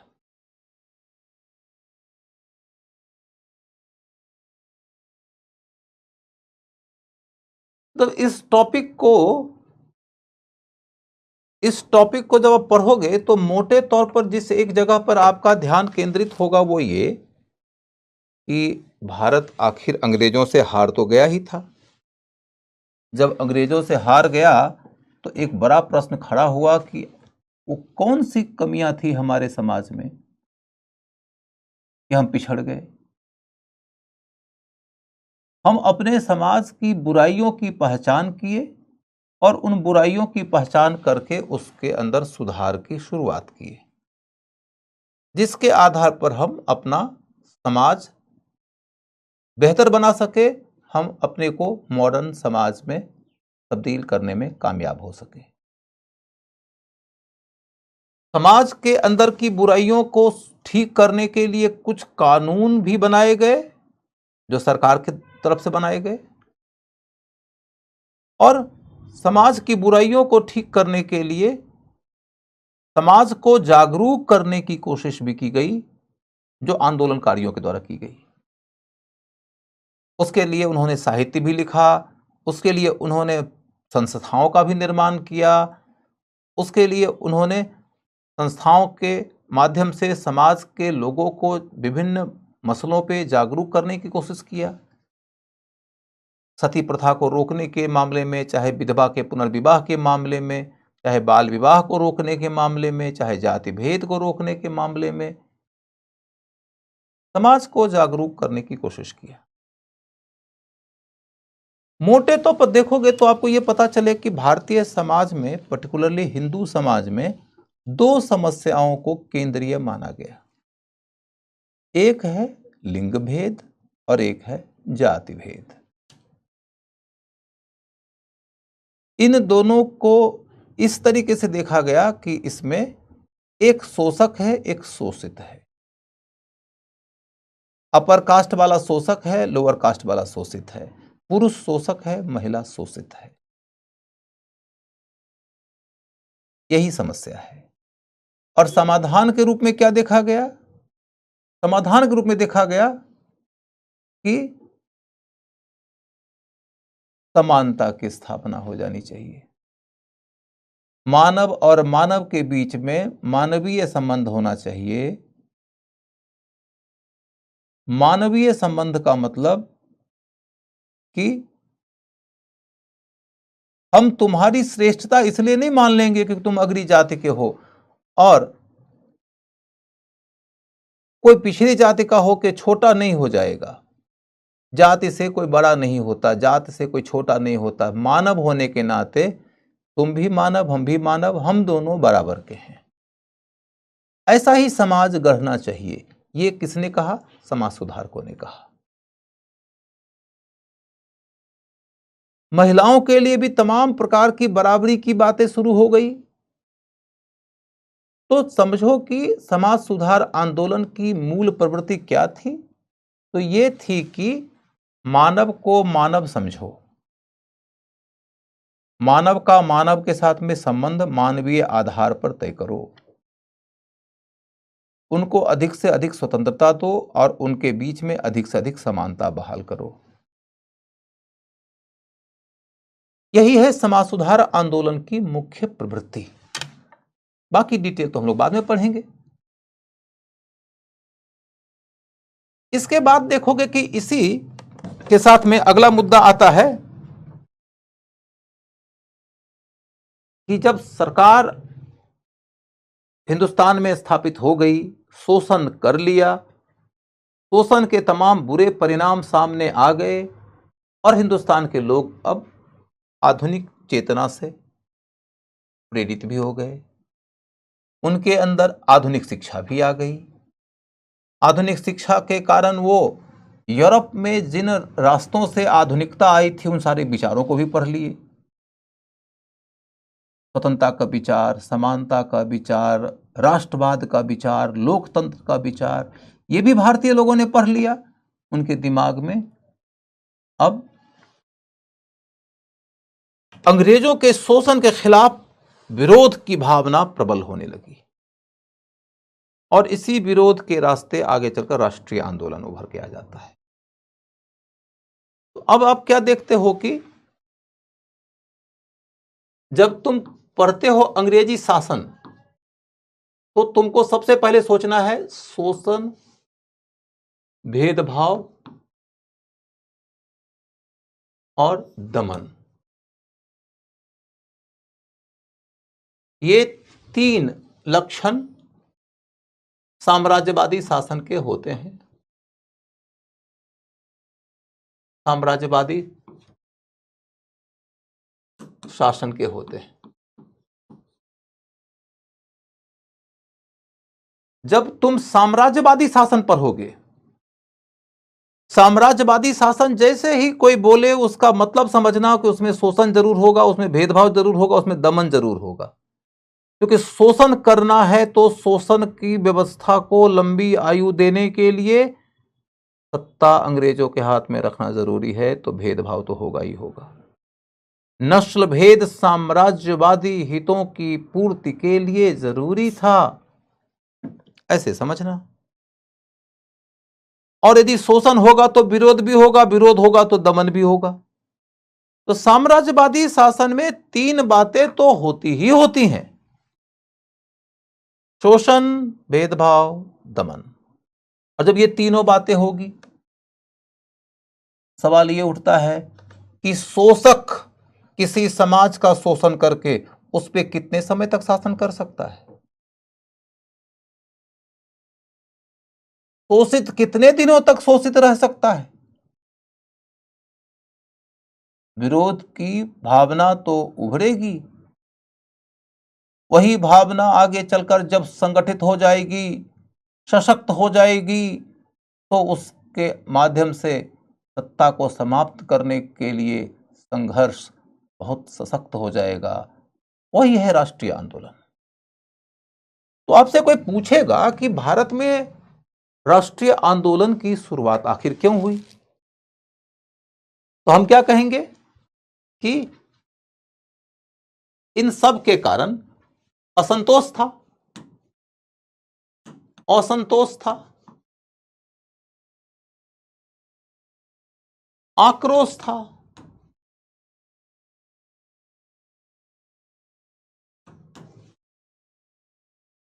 विद्रोह तो होता ही रहा था, विद्रोह होता ही रहा था।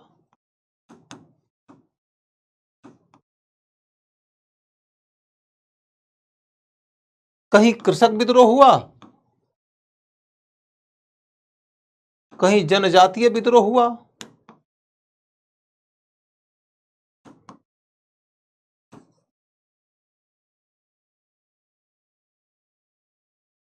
कहीं कृषक विद्रोह हुआ, कहीं जनजातीय विद्रोह हुआ। और उसके बाद फिर क्या है कि 1857 में प्रथम राष्ट्रीय विद्रोह हो गया।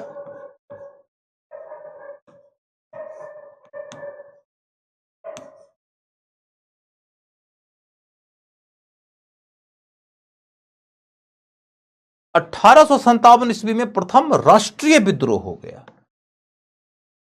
यानी कि पहले के काल में जब विद्रोह होता था ना, तो एक इलाके में रहने वाली ट्राइबल आबादी अपने इलाके से अंग्रेजों को निकालने के लिए विद्रोह कर देती थी। छोटा सा इलाका, छोटी सी आबादी, उनमें इतना सामर्थ्य तो था नहीं कि वो अंग्रेजों की सत्ता को समाप्त कर सकें। उनमें इतनी समझ भी नहीं थी कि हम इतने छोटे से इलाके की छोटी सी लड़ाई के बदौलत दुनिया के सबसे ताकतवर साम्राज्य को पराजित कर देंगे। वो अंग्रेजों के साम्राज्य के स्वरूप को, उसकी शक्ति को, उसकी संभावना को ठीक से समझते नहीं थे।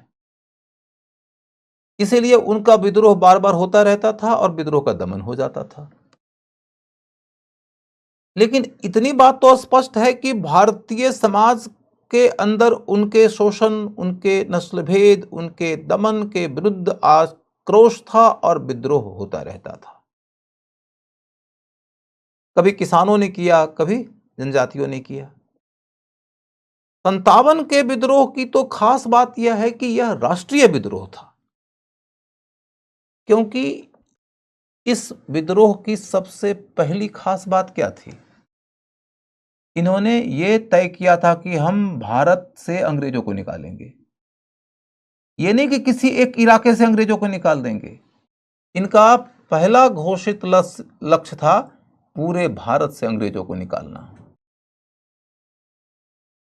और इसलिए इन्होंने पूरे भारत में राजनीतिक एकता स्थापित करने का प्रयास किया। और यदि विद्रोह कामयाब हो जाएगा तो पूरे भारत में एक राजनीतिक सत्ता की स्थापना करने की योजना थी। यह और बात है कि कामयाब नहीं हो सके, लेकिन इसमें कोई डाउट नहीं कि इनका उद्देश्य राष्ट्रीय था। इसके पूर्व में जितने भी विद्रोह हुए, उन विद्रोहों का उद्देश्य किसी एक क्षेत्र को आजाद करने का था। उनका उद्देश्य पूरे देश को आजाद करने का नहीं था।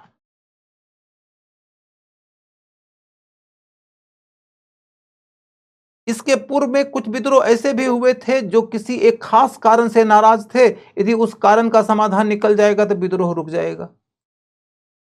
लेकिन 57 के विद्रोहियों का उद्देश्य किसी एक छोटे से मुद्दे को लेकर अपनी मांग मनवाने का नहीं था, या किसी एक छोटे से भूखंड को आजाद करने का नहीं था। इनका उद्देश्य था कि हिंदुस्तान को आजाद कर देना है और हिंदुस्तान में अल्टरनेटिव सत्ता स्थापित करना है जो भारतीयों की होगी और जो पूरे भारत पर शासन करेगी। अतः 57 का विद्रोह कैसा था? राष्ट्रीय विद्रोह था। इसीलिए इसको प्रथम राष्ट्रीय विद्रोह कहते हैं। इसके पूर्व के विद्रोहों को हम जनजातीय विद्रोह की श्रेणी में, किसान विद्रोह की श्रेणी में रखेंगे, लेकिन उसे हम राष्ट्रीय विद्रोह नहीं कहते, इसे हम राष्ट्रीय विद्रोह कहते हैं। समझ गए? तब अगला मुद्दा क्या है कि फिर 1857 के बाद इंडियन नेशनल मूवमेंट की धारा शुरू होती है।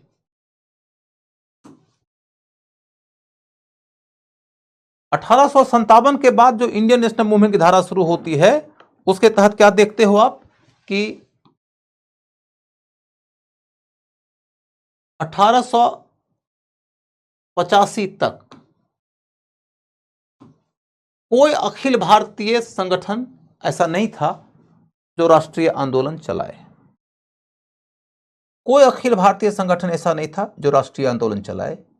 1885 तक राष्ट्रवादी भावना को एक्सप्रेस करने वाली, उसको रिप्रेजेंट करने वाली भूमिका मुख्य रूप से प्रेस ने निभाया, अखबारों ने निभाया।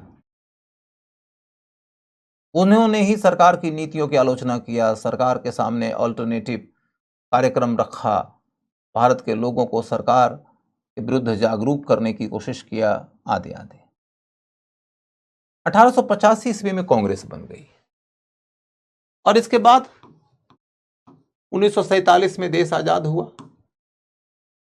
लगभग ये जो 62 वर्ष है, 62 वर्षों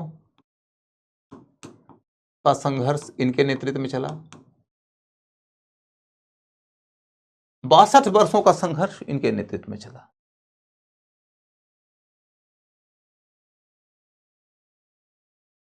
इस दौर में पूरा राष्ट्रीय आंदोलन कैसे चला, इसकी चर्चा हम आज नहीं करेंगे। बस इतना कि 1947 में इसी रास्ते देश आजाद हुआ। राष्ट्रीय आंदोलन के ऊपर डिटेल डिस्क्रिप्शन करने की अभी कोई जरूरत भी नहीं है। डिटेल डिस्क्रिप्शन हम लोग तब करेंगे जब हम राष्ट्रीय आंदोलन में प्रवेश करेंगे। 1947 ईस्वी में भारत की आजादी की कहानी राष्ट्रवाद के कई चरणों से गुजरकर विकसित हुई। उस दौरान हिंदुस्तान में कई सारे कारण ऐसे हुए जिसके परिणाम स्वरूप अंत में देश का विभाजन भी हो गया। लेकिन फिर भी चलो, देश आजाद हुआ 1947 में। और तब अगला मुद्दा आता है 1947 के बाद का, 1947 के बाद का पोस्ट इंडिपेंडेंस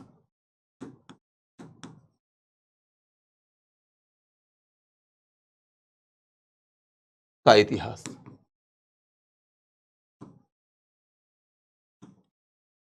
पोस्ट इंडिपेंडेंस का इतिहास ये एक अलग सब टॉपिक माना जाता है। इसे भी हम लोग कवर करेंगे, लेकिन पहले मॉडर्न इंडिया तक जब कंप्लीट करेंगे तो वह आज़ादी तक ही कंप्लीट होगा। आज़ादी के बाद का जो इतिहास है उसके लिए हम अलग से शेड्यूल तय करेंगे। पढ़ाऊंगा मैं ही, लेकिन उसे बाद में पढ़ेंगे। अब हम लोग ये तय कर लेते हैं कि आज के इस परिचयात्मक क्लास के पश्चात कल से जो टॉपिक हम शुरू कर रहे हैं वह टॉपिक है भारत में यूरोपीय कंपनियों के आगमन का। आप लोग उड़ान वाले नोट से यूरोपीय कंपनियों के आगमन का टॉपिक पढ़ के आइएगा। आज बस इतना ही। नमस्कार।